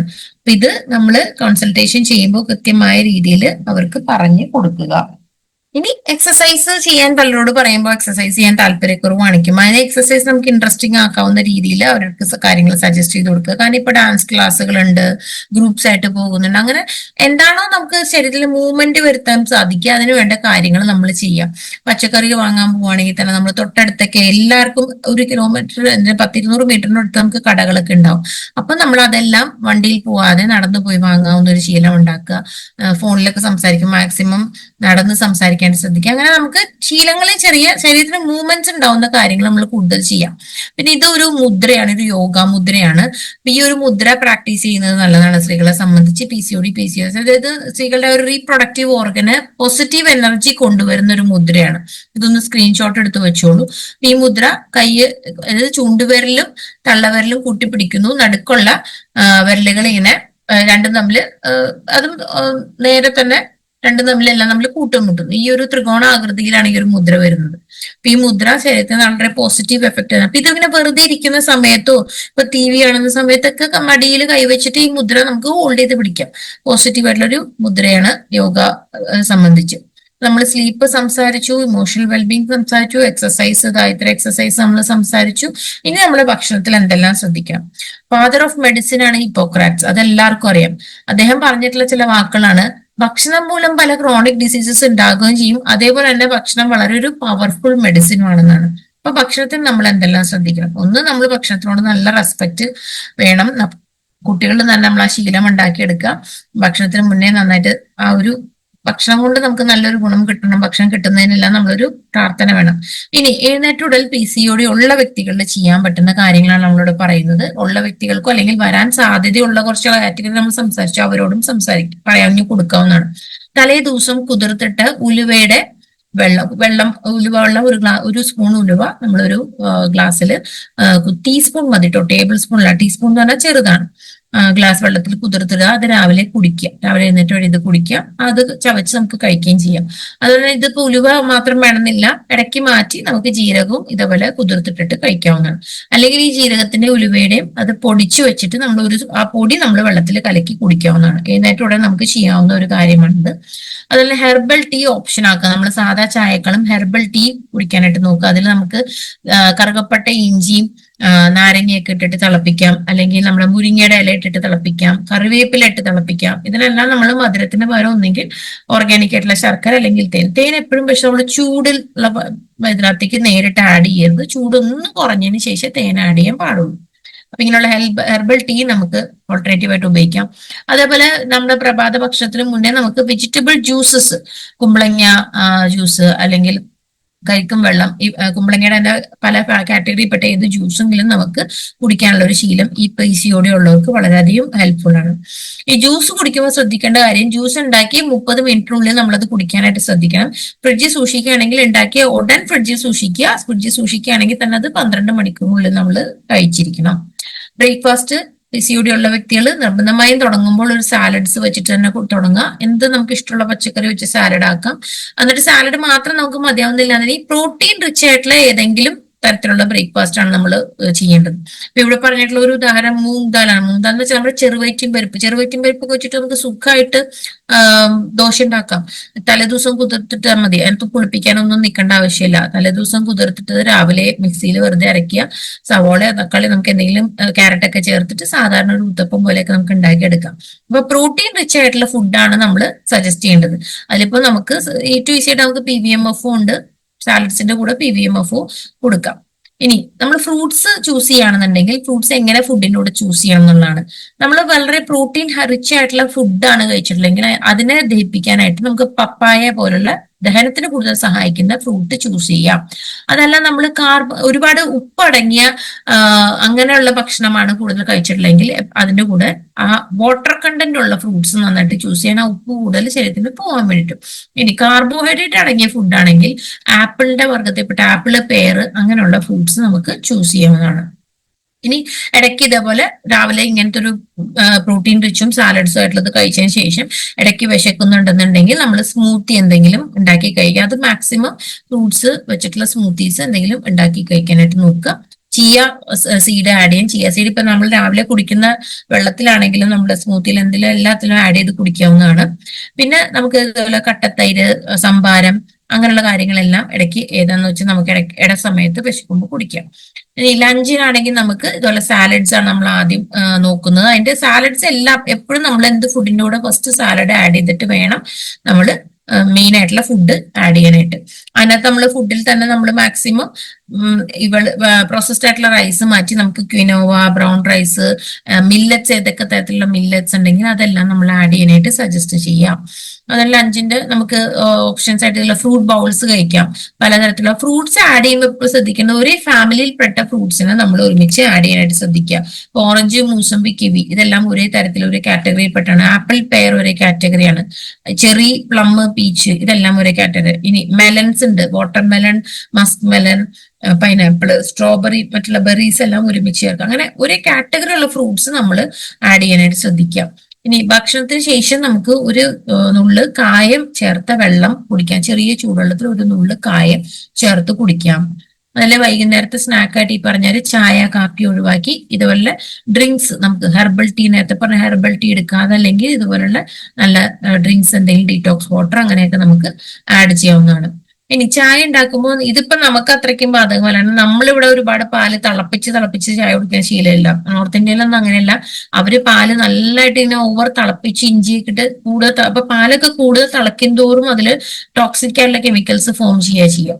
നമ്മൾ പാല് ആവശ്യത്തിന് തിളപ്പിച്ചിട്ട് നമ്മൾ ചായപ്പൊടി ഇവിടുത്തെ ഒരു രീതി തന്നെ നമുക്കത് മെയിൻറ്റെയിൻ ചെയ്ത് കൊണ്ടുപോകാം ഇൻ കേസ് ചായ കുടിക്കുന്നവരാണെങ്കിൽ. ഡിന്നറിന് നമുക്ക് സുഖസുന്ദരമായിട്ട് ചെയ്യാവുന്ന കാര്യമാണ് സൂപ്പും സാലഡും. സൂപ്പ് ഉണ്ടാക്കാൻ ഒട്ടും ബുദ്ധിമുട്ടൊന്നുമില്ല. അത് പക്ഷെ നമ്മൾ പാക്കറ്റ് കിട്ടുന്ന സൂപ്പല്ല കേട്ടോ, നമുക്ക് വീട്ടിൽ തന്നെ സൂപ്പ് ഉണ്ടാക്കാവുന്നുള്ളൂ. വളരെ ഈസിയാണ്. മത്തങ്ങയുടെയൊക്കെ സൂപ്പ് വളരെ ഈസിയാണ്, നല്ല ടേസ്റ്റിയാണ്. ഞാൻ ഇടയ്ക്കിടയ്ക്ക് ഉണ്ടാക്കും. ഇപ്പൊ റെസിപ്പി പറഞ്ഞുകൊണ്ടുള്ള സമയമില്ല. യൂട്യൂബിലൊക്കെ നോക്കി കിട്ടും. മത്തങ്ങ സൂപ്പൊക്കെ വളരെ ഈസി ആയിട്ട് വീട്ടിലുണ്ടാക്കാം. ഫില്ലിംഗ് ആണ്, ടേസ്റ്റി ആണ്. അതിന്റെ കൂടെ സാലഡ് ഇട്ട് കഴിച്ചാൽ നമുക്ക് ആവശ്യത്തിനുള്ള ഒരു ഇത് കിട്ടുകയും ചെയ്യും. Tomato soup, mix vegetable, broccoli, mushroom എന്തെങ്കിലും സൂപ്പ് ഓപ്ഷൻസ് നോക്കുക വീട്ടില്. അതല്ലെങ്കിൽ കിടക്കാൻ പോകുന്നതിന് മുന്നേ ഇതല്ല സിനമൺ ചായ, ക്യാമോലി എന്ന് പറയുന്നത് നമുക്ക് ഇവിടെ അത്ര അവൈലബിൾ അല്ല. നമുക്ക് കറുകപ്പട്ട ഇവിടെ അവൈലബിൾ ആണ്. കറുകപ്പട്ട ഇട്ട് തിളപ്പിച്ച് ചായ കുടിക്കാം. അപ്പൊ ഇതെല്ലാം ഈ പറഞ്ഞ മാതിരി PCOD ഉള്ള ആളുകളെ സംബന്ധിച്ച് വളരെ യൂസ്ഫുൾ ആണ്. ഇനി നമുക്ക് എന്തെല്ലാം മാറ്റങ്ങൾ നമ്മൾ വീട്ടിൽ വരുത്തണം?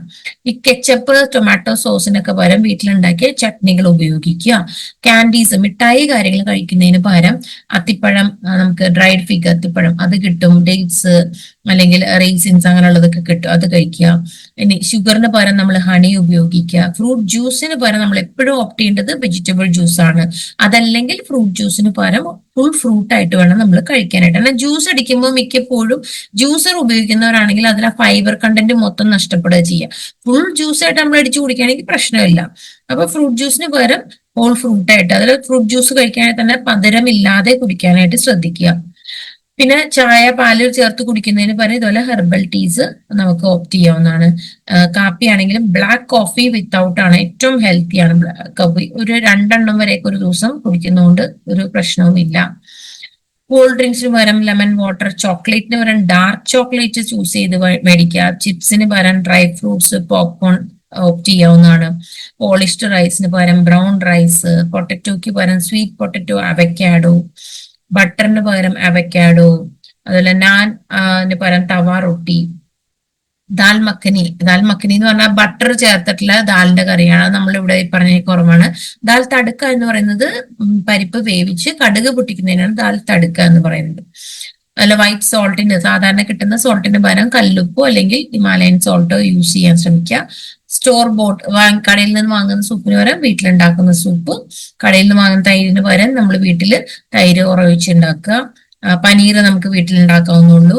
അതുപോലെ വെള്ളം നമ്മൾ മൺകുടത്തിൽ, അങ്ങനെ തണുത്ത വെള്ളം വേണമെങ്കിൽ ഫ്രിഡ്ജിൽ വെച്ച വെള്ളം ഉപയോഗിക്കാതെ നമ്മൾ മൺകുടത്തിലൊക്കെ വെച്ചിട്ടുള്ള വെള്ളം നമുക്ക് യൂസ് ചെയ്യാം. നോൺ സ്റ്റിക് കുക്കർ വെയറിന് പകരം സ്റ്റീല്, ക്ലേ അല്ലെങ്കിൽ മൺചലങ്ങൾ, മൺചട്ടി അങ്ങനെയുള്ളത് കൂടുതൽ ഉപയോഗിക്കാം. ഈ നോൺ സ്റ്റിക് ഉപയോഗിക്കുമ്പോൾ ശ്രദ്ധിക്കേണ്ട ഒരു എന്താ വെച്ചാൽ അതിന്റെ കോട്ടിങ് പോവാതെ നമുക്ക് നോക്കാൻ പറ്റുന്നുണ്ടെങ്കിൽ അത് ബെസ്റ്റ്, കുഴപ്പമൊന്നുമില്ല, ബെറ്റർ ആണ്. പക്ഷെ ഈ കോട്ടിങ് പോയതിനു ശേഷം നമ്മൾ ഒരിക്കലും അത് ഉപയോഗിക്കുന്നത്, ഈ കോട്ടിങ് സ്റ്റീലുള്ളതൊന്നിട്ട് സ്ക്രബ് ഇട്ട് കഴുകുകയൊക്കെ ചെയ്ത് കോട്ടിങ് അത് നമ്മുടെ ഉള്ളിൽ തന്നെയാണ് ആ കോട്ടിങ് പോവുക. ഇനി നമ്മളുടെ മെയിൻ പാർട്ട് വരുന്നത് നമ്മുടെ സപ്ലിമെന്റ്സ്. അപ്പൊ നിങ്ങൾക്ക് ഇത്രയും ഡയറ്റ് നമ്മളിവിടെ സംസാരിച്ചു. നിങ്ങൾക്ക് തോന്നുന്നുണ്ടോ ഈ ഡയറ്റ് ഇത്രയും നമ്മൾ ആളുകളോട് പറഞ്ഞാൽ ആളുകളുടെ റിയാക്ഷൻ എന്തായിരിക്കും? അവള് പറയാണ് ഇത്രയൊക്കെ തന്നെ കാര്യങ്ങളൊക്കെ ചെയ്താൽ നിങ്ങൾക്ക് ഇതിലൊക്കെ മാറ്റം വരും, എന്തായിരിക്കും ഒരു റിയാക്ഷൻ വരാൻ പോകുന്നത്? പറയൂ. എല്ലാവരും ഫീൽഡ് വർക്ക് ഒക്കെ ചെയ്യുന്നവരല്ലേ? പല തരത്തിലുള്ള നമ്മൾ ആളുകളോട് ഡയറ്റ് ചെയ്താൽ എന്തായിരിക്കും റിയാക്ഷൻ അവരുടെ? ആർക്കും പറയാനില്ല. ആരെങ്കിലും പറഞ്ഞിട്ട് മുന്നോട്ട് പോവാ, അതന്നെ ഓടിക്കും. അത് തന്നെ, വേറെ പണിയില്ലേ, ഓടിക്കും. നിങ്ങള് സ്വീകരിക്കാൻ ബുദ്ധിമുട്ടാണ്, നടക്കില്ല, എല്ലാവർക്കും തിരക്കാണ്. നമ്മളപ്പോ ആലോചിച്ച് നോക്കും, നമുക്ക് എന്ന് വെച്ചാൽ നമ്മളിത് പറയാതിരിക്കുമ്പോ എന്താ, നമ്മൾ സപ്ലിമെന്റ്സ് മാത്രം പറയും. നമ്മളവിടെ പ്രോഡക്റ്റ് വിൽക്കാൻ പോകുന്നു.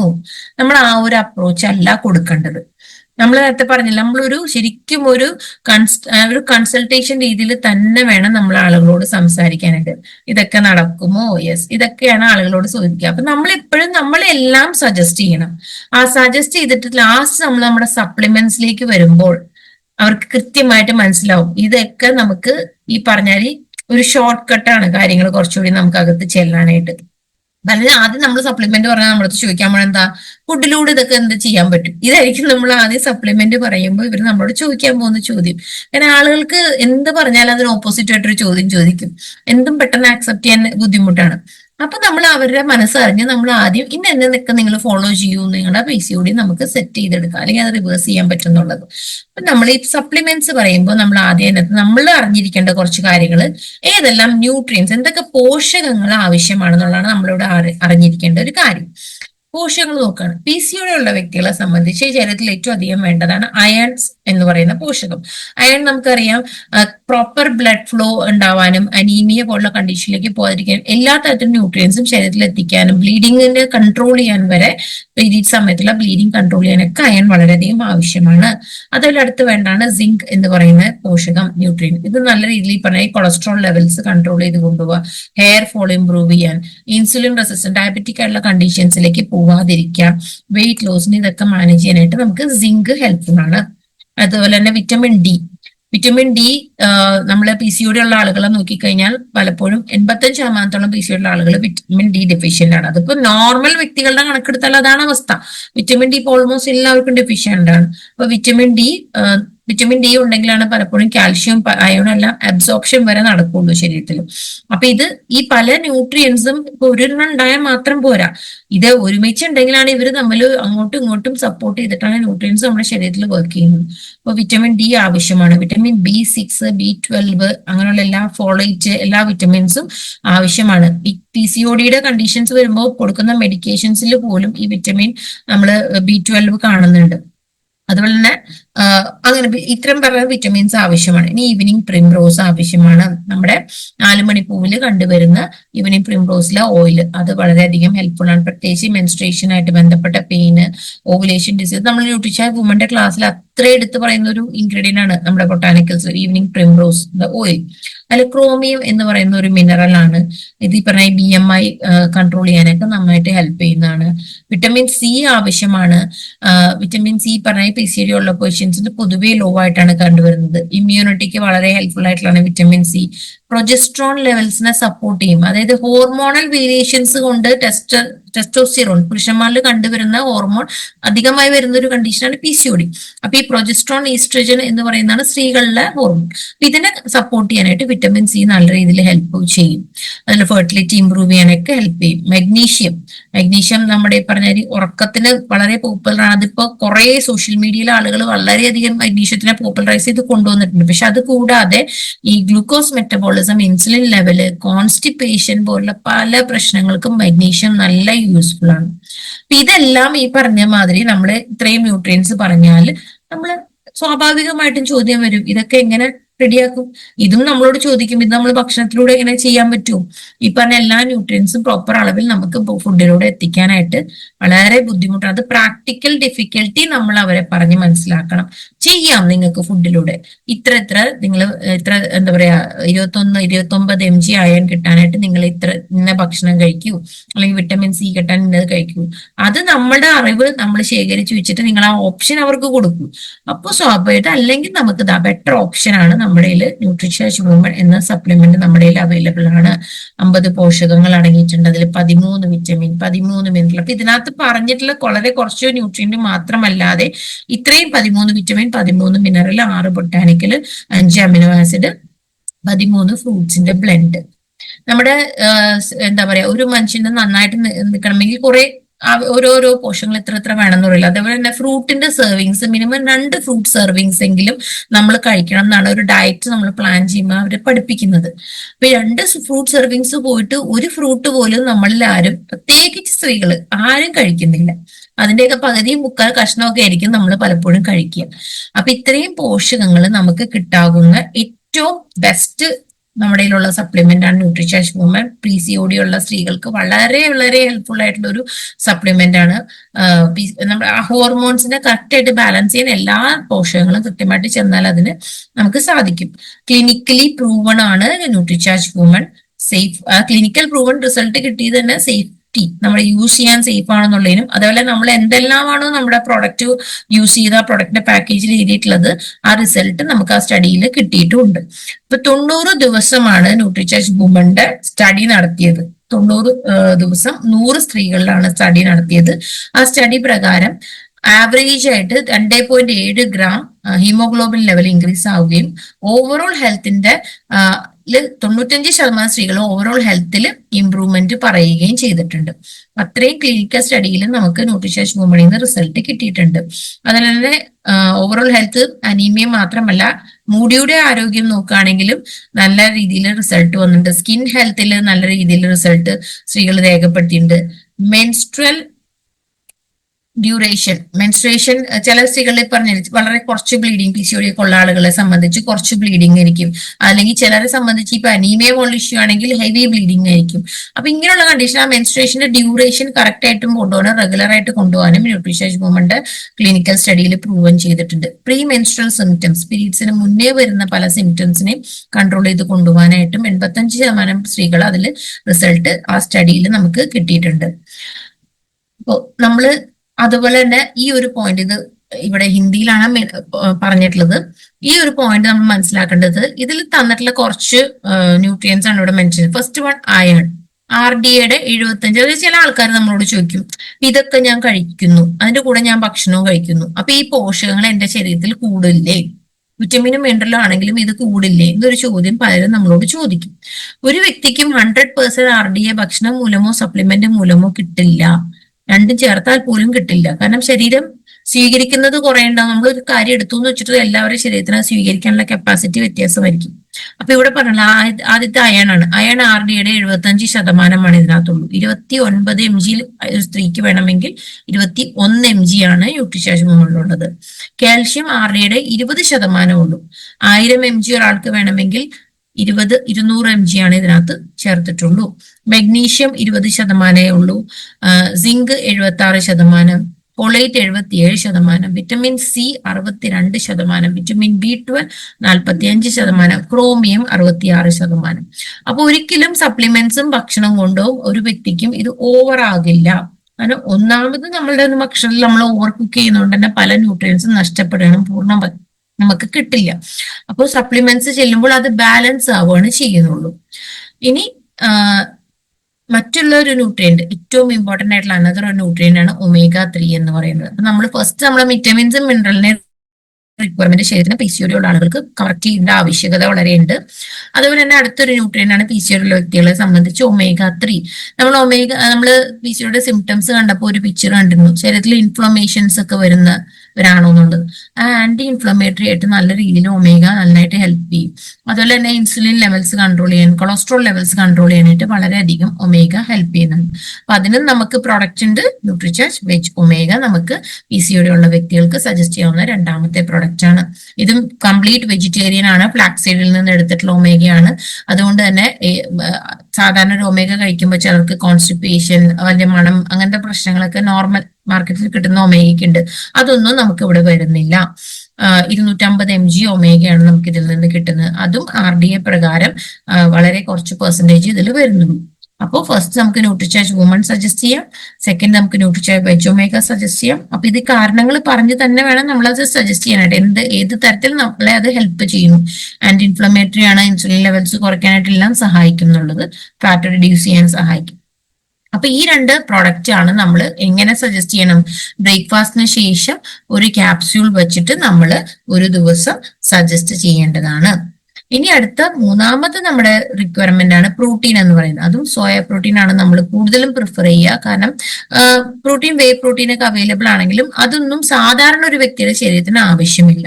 സാധാരണ ഒരു വ്യക്തികളെ സംബന്ധിച്ച് സോയ പ്രോട്ടീന്റെ ആവശ്യമുള്ളൂ. സോയ പ്രോട്ടീൻ ഈ പറഞ്ഞാൽ വെജിറ്റേറിയൻ സോഴ്സ് ആണ്. കൃത്യമായി പ്രോട്ടീൻ എടുക്കുമ്പോൾ മസിൽ ബിൽഡിംഗ് എന്നല്ല, മസിലിന്റെ മെയിൻ്റനൻസ്, നമ്മുടെ നോർമൽ ഡേ ടു ഡേ ലൈഫിൽ. ഇപ്പൊ ഞാനിവിടെ സംസാരിക്കണമെങ്കിൽ പോലും 1.5, 2, 3 മണിക്കൂർ എത്ര സംസാരിക്കണമെങ്കിൽ പോലും ശരീരത്തിൽ ആവശ്യത്തിന് പ്രോട്ടീൻ ഉള്ളവർക്ക് അവർ എനർജി നിലനിർത്തി നമുക്കത് സംസാരിക്കാൻ പോലും പറ്റുള്ളൂ. അപ്പൊ നമ്മുടെ ഡേ ടു ഡേ കാര്യങ്ങൾ നന്നായി നടക്കണമെങ്കിൽ പോലും ബേസിക് ബിൽഡിംഗ് ബ്ലോക്കാണ് ശരീരത്തിന്റെ പ്രോട്ടീൻ എന്ന് പറയുന്നത്. പ്രോട്ടീൻ റിക്വയർമെന്റ് ആണ്. നമ്മൾ PCOD ഉള്ള വ്യക്തികൾക്ക് നമ്മൾ കൂടുതൽ സജസ്റ്റ് ചെയ്യുന്നത് ന്യൂട്രിചാർജ് കേസർ പിസ്ത പ്രോഡക്റ്റ് ആണ്. കാരണം ഇതിലും മഞ്ഞളിലെ കുർക്കുമിനെല്ലാം അടങ്ങിയിട്ടുള്ളത് കൊണ്ട് ആന്റി ഇൻഫ്ലമേറ്ററി ആയിട്ടെല്ലാം ഇത് നന്നായിട്ട് സപ്പോർട്ട് ചെയ്യുന്നതാണ്. അപ്പൊ നമുക്ക് നമ്മൾ ന്യൂട്രിചാർജ് വുമൺ പറഞ്ഞു, ന്യൂട്രിചാർജ് വെജ് ഒമേഗ പറഞ്ഞു, ന്യൂട്രിചാർജ് കേസർ പിസ്ത പറഞ്ഞു. നമ്മളോട് ഒരു പാക്കേജ് ആണ് സംസാരിക്കുന്നത്. PCOD ഉള്ള വ്യക്തികൾക്ക് സജസ്റ്റ് ചെയ്യാവുന്ന പാക്കേജ്. ഇനി ന്യൂട്രിചാർജ് കേസർ പിസ്ത അല്ല, നിങ്ങൾക്ക് ഇപ്പൊ അവരുടെ ഫ്ലേവർ അനുസരിച്ച് ന്യൂട്രിചാർജ് സ്ട്രോബെറി പ്രൊഡക്റ്റ് കൊടുക്കണമെങ്കിൽ കൊടുക്കാം, ന്യൂട്രിചാർജ് കൊക്കോ പ്രൊഡക്റ്റ് കൊടുക്കണമെങ്കിൽ കൊടുക്കാം. പക്ഷെ കുറച്ചുകൂടി നമ്മൾ സ്റ്റാർട്ടിങ്ങിൽ ന്യൂട്രിചാർജ് കേസർ പിസ്തയാണ് നമ്മൾ PCOD ഉള്ള വ്യക്തികൾക്ക് സജസ്റ്റ് ചെയ്യുക. അടുത്തത് ഇനോസിറ്റോൾ എന്ന് പറയുന്ന ഒരു കോമ്പോണന്റ് ആണ്, ന്യൂട്രിയന്റ് ആണ്. ഇത് ഇതേപോലെ തന്നെ നമുക്ക് PCOD ഉള്ള വ്യക്തികളിൽ വളരെയധികം ഹെൽപ്ഫുൾ ആയിട്ടുള്ളതാണ്. ഇത് നമുക്ക് വേണമെങ്കിൽ അവരടുത്ത് പുറത്തുനിന്ന് എടുക്കാനായിട്ട് സജസ്റ്റ് ചെയ്യാവുന്നതാണ്. കോമൺ PCOD, PCOS ഉള്ള അവസ്ഥകളിൽ വളരെ ഹെൽപ്ഫുൾ ആയിട്ടുള്ള ഒരു ന്യൂട്രിയൻ ആണ് ഇനോസിറ്റോൾ എന്ന് പറയുന്നത്. അതുപോലെ തന്നെ ഗാമ ഓറൈസനോൾ ഇതേപോലെ തന്നെ നമ്മുടെ ശരീരത്തിനുള്ളിലുള്ള പലതരത്തിലുള്ള ഓക്സിഡേറ്റീവ് സ്ട്രെസ്, ഇൻസുലിൻ കൺട്രോൾ ചെയ്യാൻ, ഫാറ്റ് റിഡക്ഷൻ, ഹാർട്ട് സംബന്ധമായ പ്രശ്നങ്ങൾ എല്ലാത്തിനും വളരെയധികം ഹെൽപ്ഫുൾ ആയിട്ടുള്ള ന്യൂട്രിയൻ ആണ്. ന്യൂട്രിയന്റിന്റെ പേരാണ് ഗാമ ഓറൈസനോൾ. നമ്മുടെ ഭാഗ്യവശാൽ നമുക്ക് നമ്മുടെക്ക് അങ്ങനെ ഒരു പ്രോഡക്റ്റും കൂടി അവൈലബിൾ ആണ്. അപ്പോൾ നമ്മൾ ഗാമ ഓറൈസനോളും കൂടിയും ന്യൂട്രിചാർജ് പ്രോഡക്ട്സിന്റെ കൂടെ നമ്മൾ സജസ്റ്റ് ചെയ്ത് കൊടുക്കണം PCOD ഉള്ള വ്യക്തികളെ സംബന്ധിച്ചാണ്. PCOD ഉള്ളവർ എപ്പോഴും പ്രോൺ ടു ഡയബറ്റിക് ആണ്. PCOD ഉള്ളവരുടെ ടെസ്റ്റ് റിസൾട്ട് നോക്കിയാൽ അവർക്ക് എപ്പോഴും അവരുടെ ഡയബറ്റിക് ലെവല് ബോർഡർ ലെവലിൽ നിൽക്കുന്നുണ്ടാകും. എപ്പോ വേണമെങ്കിലും അവർ ഡയബറ്റിക് ആവുന്ന അല്ലെങ്കിൽ പ്രീ ഡയബറ്റിക് ഒരു സ്റ്റേജിലായിരിക്കും PCOD ഉള്ള ആളുകളുടെ ഒരു കണ്ടീഷൻ. അപ്പൊ അതുകൊണ്ട് തന്നെ ഗാമ-ഓറൈസിനോൾ is very important for PCOD person. ഇനി നമുക്ക് ഇത് കൂടാതെ നമ്മൾ എന്തെല്ലാം കാര്യങ്ങൾ അവർക്ക് സജസ്റ്റ് ചെയ്ത് കൊടുക്കാനായിട്ട് സാധിക്കും. ഫസ്റ്റ് അവരുടെ മോസ്റ്റ് ഇമ്പോർട്ടൻസ് നമ്മൾ പറയേണ്ടത് വെയിറ്റ് റെഡ്യൂസ് ചെയ്തേ പറ്റൂ. PCOD ഉള്ള വ്യക്തികൾ ആപ്റ്റ് ആയിട്ടുള്ള വെയിറ്റിലേക്ക് അവർ എത്തേണ്ടതാണ്. വെയിറ്റ് റിഡക്ഷൻ നമ്മുടെ പ്രത്യേകിച്ചും ഈ പറഞ്ഞ ഈ തൊടയുടെ ഭാഗങ്ങൾ, കൈയിന്റെ ഭാഗങ്ങൾ, അതല്ല അബ്ഡോമിൻ, ആ ഒരു ഏരിയയിലെല്ലാം വെയിറ്റ് നന്നായിട്ട് റെഡ്യൂസ് ചെയ്യണം. പിന്നെ കോൺസ്റ്റിപ്പേഷൻ പോലുള്ള പ്രശ്നങ്ങൾ ഉണ്ടാവില്ല എന്നുള്ള രീതിയിൽ വേണം നമ്മൾ ഡയറ്റ് മാനേജ് ചെയ്യാൻ. കോൺസ്റ്റിപ്പേഷൻ വന്നാൽ PCOD ഉള്ള പേഷ്യൻസിന് അവരെ സംബന്ധിച്ച് അത് കൂടുതൽ ബുദ്ധിമുട്ടുകളുണ്ട്. അപ്പൊ കോൺസ്റ്റിപ്പേഷൻ വരാത്ത രീതിയിൽ നമ്മൾ ഡയറ്റും വെള്ളവും എല്ലാം കൃത്യമായി കുടിക്കണം. അതല്ല PCOD ഡീറ്റോക്സ് ഡ്രിങ്ക്സ് കുറച്ചുണ്ട്, അത് നമുക്ക് അവർക്ക് സജസ്റ്റ് ചെയ്ത് കൊടുക്കാം. അതിൽ ഡീറ്റോക്സ് വാട്ടർ എന്ന് പറയുമ്പോൾ ഒരു ലിറ്റർ കുപ്പി വെള്ളം എടുക്കുകയാണെങ്കിൽ നമ്മൾ അതിനകത്ത് കുറച്ച് ഇഞ്ചി, 1 ഇഞ്ചിന്റെ ഇഞ്ചി അരിഞ്ഞിടുക, ഒരു ചെറിയ കുക്കുംബർ ആണെങ്കിൽ അതിന്റെ ഒരു 1/2 കുക്കുംബർ അരിഞ്ഞിടുക, ഫ്രഷ് മിന്റ് ലീവ്സ് ഇടുക. ഇതെല്ലാം ഈ വെള്ളത്തിൽ ഇട്ട് വെച്ച് ഒരു 1/2-3/4 മണിക്കൂർ കഴിയുമ്പോഴത്തേക്ക് ഈ വെള്ളത്തിലേക്ക് ആ വെള്ളം നമ്മൾ ത്രൂ ഔട്ട് കുടിച്ചുകൊണ്ടിരിക്കുക. അപ്പൊ കുറെ നേരം കഴിയുമ്പോഴത്തേക്കും ആ വെള്ളത്തിന് ആ ടേസ്റ്റ് മാറും, ഈ പറഞ്ഞ ഇൻഗ്രീഡിയൻസിന്റെ ടേസ്റ്റ് കിട്ടും. അപ്പൊ ഇത് നമ്മൾ കുടിക്കുന്ന ഒരു ശീലം ഉണ്ടാക്കുക. 1 ലിറ്റർ വെള്ളം നമ്മൾ രാവിലെ ഇതെല്ലാം ഇട്ട് വെച്ചിട്ട് 1/2 മണിക്കൂർ ശേഷം നമ്മൾ ത്രൂ ഔട്ട് ഡേ നമ്മൾ കുടിക്കുന്ന വെള്ളം ഈ ഒരു ഡീറ്റോക്സ് വാട്ടർ ഇപ്പൊ PCOD ഉള്ള വ്യക്തികൾക്കും കുടിക്കാം, അല്ലാത്ത ഡീറ്റോക്സ് നോക്കുന്നവർക്കും ഇത് കുടിക്കാവുന്നതാണ്. അതേപോലെ തന്നെ നമ്മൾ യൂസ് ചെയ്യാവുന്ന പലതരത്തിലുള്ള ഡ്രിങ്ക്സ് ആണ് ഉലുവ വെള്ളം. നേരത്തെ പറഞ്ഞത് നമ്മൾ രാത്രി തലേദിവസം കുതിർത്തിട്ട് കുടിക്കാവുന്ന ഉലുവ വെള്ളം, അതില് സിനമൺ, കറുകപ്പട്ടയുടെ അതിട്ട് തിളപ്പിച്ച ചായ, അതിലെ ഹെവി ഇറഗുലർ ബ്ലീഡിംഗ് ഒക്കെ ഉള്ളവർക്ക് മല്ലി ഇട്ട് തിളപ്പിച്ച വെള്ളം കുടിക്കാം. മെൻസ്ട്രൽ ഫ്ലോ കുറവാണ്, ആ പീരീഡ്സ് ഫ്ലോ പ്രോപ്പർ ആയിട്ട് ഇല്ലാത്തവർക്ക് കരിഞ്ചീരകം ഇട്ട് തിളപ്പിച്ച വെള്ളം കുടിക്കാം. ഹോർമോണൽ ഇംബാലൻസ് ഉള്ളവർക്ക് ശിലാജിത്ത് ഇട്ട് തിളപ്പിച്ച വെള്ളം കുടിക്കാം. അപ്പൊ ഇങ്ങനെ വെയിറ്റ് മാനേജ്മെന്റ്സിന് നമ്മൾ ഈ പറഞ്ഞ ഈ സിസ്റ്റുകൾ ഫോം ചെയ്യാതിരിക്കാനായിട്ട്, ആ ഓവറിയുടെ ഉള്ളിൽ സിസ്റ്റ് ഫോം ചെയ്യാതിരിക്കാനായിട്ടാണ് ഉലുവ വെള്ളം. അപ്പൊ ഇങ്ങനെയുള്ള ഓരോ കണ്ടീഷൻ അനുസരിച്ച് നമുക്ക് ഈ പറഞ്ഞ പലതരത്തിലുള്ള ഡ്രിങ്ക്സ് നമുക്ക് ആളുകൾക്ക് സജസ്റ്റ് ചെയ്യാം. ഹെർബൽ ടീസ് പലതരത്തിലുണ്ട്, അതും നമ്മൾ പറഞ്ഞു. മെൻസ്ട്രൽ പെയിൻ ഉള്ളവർക്ക് നമ്മുടെ ചെമ്പരത്തി ഇട്ട് തിളപ്പിച്ച ചായ കുടിക്കാം. ജോയിന്റ് പെയിൻ ഉള്ളവർക്ക് ഇഞ്ചി ഇട്ട് തിളപ്പിച്ച ചായ, അതുപോലെ ശംഖുപുഷ്പത്തിന്റെ ചായ, ആൻസൈറ്റി, മൂഡ് സ്വിങ്സ് കാര്യങ്ങളൊക്കെ വരുന്നവർക്ക് അങ്ങനെ കൊടുക്കാം. ഇൻഡൈജഷൻ ഒക്കെ പ്രശ്നമുള്ളവർക്ക് മിന്റിന്റെ ചായ ഒക്കെ നമുക്ക് സജസ്റ്റ് ചെയ്യാവുന്നതാണ്. അതിൽ എത്രത്തോളം നമ്മുടെ ശരീരത്തിന്റെ ഒരു ബോഡി ക്ലോക്ക് വെച്ചിട്ട് ഉച്ചയ്ക്ക് 12 മണി വരെയുള്ള സമയം എന്ന് പറയുന്നത് ക്ലെൻസിങ് ടൈമാണ്. രാവിലെ എഴുന്നേറ്റ് ഉച്ച 12. അപ്പൊ ആ ഒരു സമയത്ത് അതുകൊണ്ടാണ് നമ്മൾ എപ്പോഴും കഴിക്കുന്ന ഫുഡ് വളരെ ന്യൂട്രീഷ്യസ് ആയിട്ടുള്ളതാവണം. മാക്സിമം ആ ഒരു സമയത്ത് നമ്മൾ കുക്ക് ചെയ്യാത്ത റോ ആയിട്ടുള്ള പച്ചക്കറി, അതായത് സാലഡ്സ് പോലുള്ള കാര്യങ്ങൾ, അല്ലെങ്കിൽ ലൈറ്റ്ലി കുക്ക് ചെയ്ത്, അതിപ്പോ ബ്രൊക്കോളി പോലുള്ള കാര്യങ്ങളൊക്കെ നമ്മൾ ആഡ് ചെയ്യണേ അതൊക്കെ ലൈറ്റ് ആയിട്ട് കുക്ക് ചെയ്ത്, അങ്ങനെ ലൈറ്റ്ലി കുക്ക് ചെയ്തോ അല്ലെങ്കിൽ റോ ആയിട്ടുള്ള പച്ചക്കറികളോ കഴിക്കാനായിട്ട് ശ്രദ്ധിക്കുക.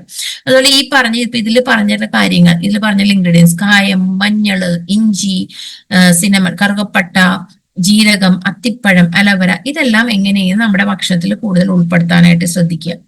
അതുപോലെ ശ്രദ്ധിക്കേണ്ട ഒരു കാര്യമാണ് എന്താ പറയുക, ഒരു ദിവസം 3 നേരത്തിൽ കൂടുതൽ നമ്മൾ ഭക്ഷണം കഴിക്കരുത്.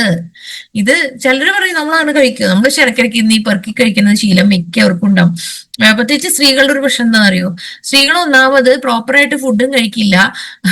സംഭവിക്കുന്നത് എന്താ വെച്ചാൽ പലപ്പോഴും ഈ കുക്ക് ചെയ്യണതിനിടയിൽ ഇങ്ങനെ പെറുക്കി കഴിക്കുന്ന ഒരു ശീലം സ്ത്രീകൾക്കുണ്ട്. അങ്ങനെ കഴിച്ചു വരുമ്പോൾ എന്താ സംഭവിക്കുക, വിശപ്പ് കെടുകയും ചെയ്യും, എന്നാ അത് എന്താ പറയാ, പിന്നീട് നമ്മൾ ഒരുമിച്ച് കുടുംബത്തോടൊപ്പം ഇരുന്ന് കഴിക്കുകയില്ല, വിശപ്പും കെടും. അങ്ങനത്തെ ഒരു സിറ്റുവേഷനിലേക്കാണ് സ്ത്രീകൾ മിക്കപ്പോഴും പോകുന്നത്. അപ്പോൾ ആ ഒരു ശീലം നമ്മൾ ഒഴിവാക്കാനായിട്ട് സ്ത്രീകളുടെ അടുത്ത് പറയേണ്ടത് വളരെ അത്യാവശ്യമാണ്. അപ്പൊ നമ്മുടെ ഭക്ഷണ രീതിയിൽ നമ്മൾ സ്ഥിരമായിട്ട് ഈ പറഞ്ഞാൽ ഒരു എന്താ പറയാ, ഈ 6 രുചികളെല്ലാം നമുക്ക് ഭക്ഷണത്തിൽ വരണം. ഉപ്പ്, പുളി, എരിവ്, ചെറിയ കയ്പ്, ഒരു ചവർപ്പ്, അങ്ങനെ നമ്മുടെ ഭക്ഷണത്തിലെല്ലാം ഓവറോൾ കിട്ടുന്ന രീതിയിൽ വേണം നമ്മൾ ഫുഡ് എപ്പോഴും പ്ലാൻ ചെയ്യാൻ. നമ്മൾ ഷുഗർ, എക്സസ് ഫുഡ്, അങ്ങനെയുള്ള കാര്യങ്ങളെല്ലാം അവോയ്ഡ് ചെയ്യുക. റിഫൈൻഡ് ഓയിലുകൾ അവോയ്ഡ് ചെയ്യുക. ട്രാൻസ് ഫാറ്റ് കുറഞ്ഞതും കോൾഡ് പ്രസ് ആയിട്ടുള്ള ഓയിലാണ് നമുക്ക് അസൈമിനെ സംബന്ധിച്ച് ബെസ്റ്റ് ഓയിൽ നമ്മുടെ അവൈലബിൾ ആണ്. ഡീപ് ഫ്രൈയിങ്, ഇങ്ങനെയുള്ള കാര്യങ്ങളെല്ലാം നമ്മൾ ഒഴിവാക്കുക. ഓയിൽ ഉപയോഗിക്കുമ്പോൾ ഈ പറഞ്ഞ ഈ കൃത്യമായിട്ടുള്ള ഓയിൽസ് നമ്മൾ സെലക്ട് ചെയ്യേണ്ടതാണ്. മില്ലറ്റ്സ് ആഡ് ചെയ്യുക, നമ്മൾ ഓൾറെഡി പറഞ്ഞു. അതായത് ഇന്റർമീഡിയറ്റ് ഫാസ്റ്റിംഗ് വളരെ റിസൾട്ടീവ് ആണ്, പ്രത്യേകിച്ച് PCOD പോലെ ഇഷ്യൂ ഉള്ളവർക്ക്.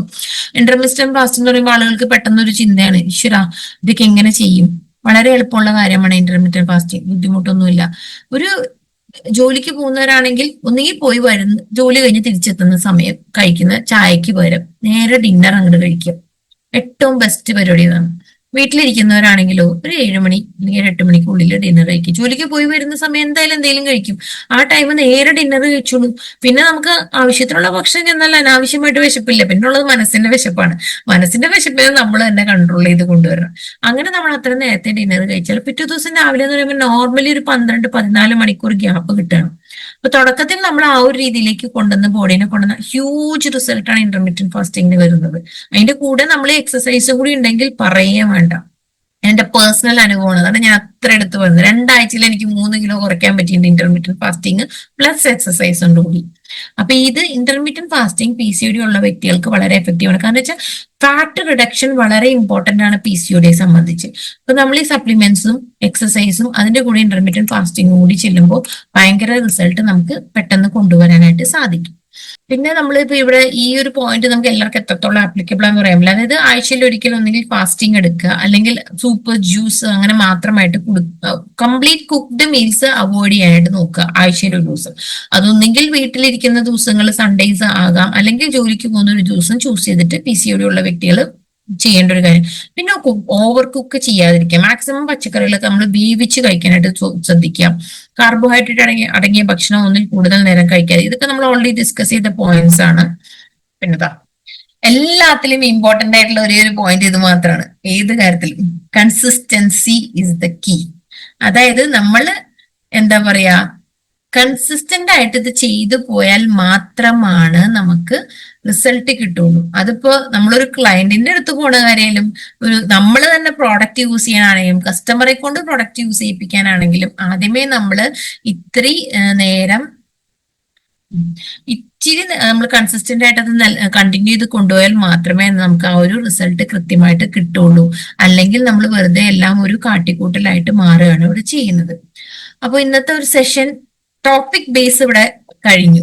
ഇപ്പൊ PCOD എന്താണ്, PCOD ആർക്കെല്ലാം വരാം, PCODയുടെ സിംറ്റംസ് എന്താണ്, എന്തൊക്കെ ന്യൂട്രിയൻസ് ആവശ്യമാണ്, എന്ത് സൊല്യൂഷൻ, സീഡ്സ് വഴി എന്തെല്ലാം സൊല്യൂഷൻ, ഞാൻ തുടക്കത്തിലേ പറഞ്ഞിരുന്നു.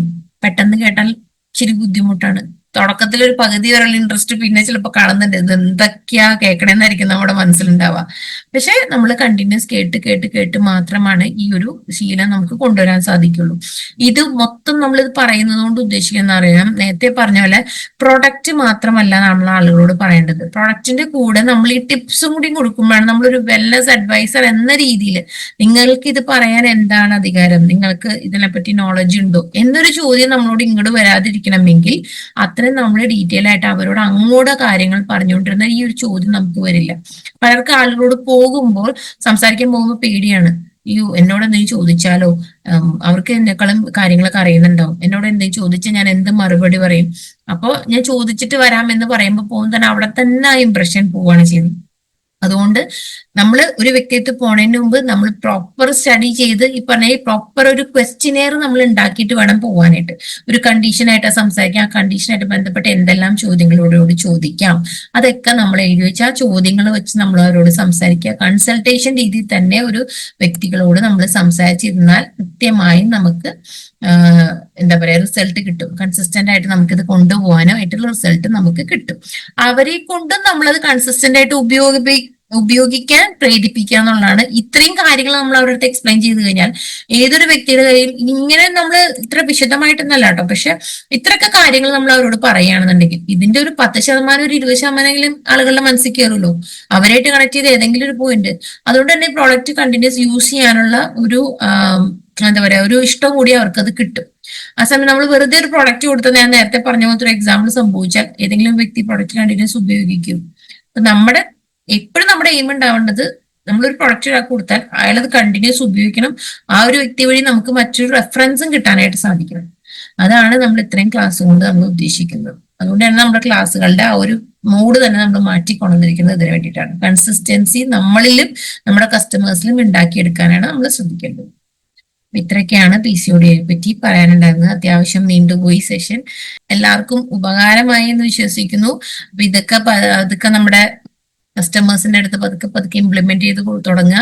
ധൃതി പിടിച്ചൊന്നും ആരും പ്രൊഡക്ട്സ് ഒന്നും എന്താ പറയാ അടിച്ചേൽപ്പിക്കാൻ ശ്രമിക്കരുത്. മനസ്സിലാക്കി മാത്രം നമ്മൾ ആളുകളുടെ അടുത്തേക്ക് സെഷൻ പ്രൊഡക്റ്റ് ആയിട്ട് പോവുക. അപ്പൊ എല്ലാവർക്കും all the best. Thank you.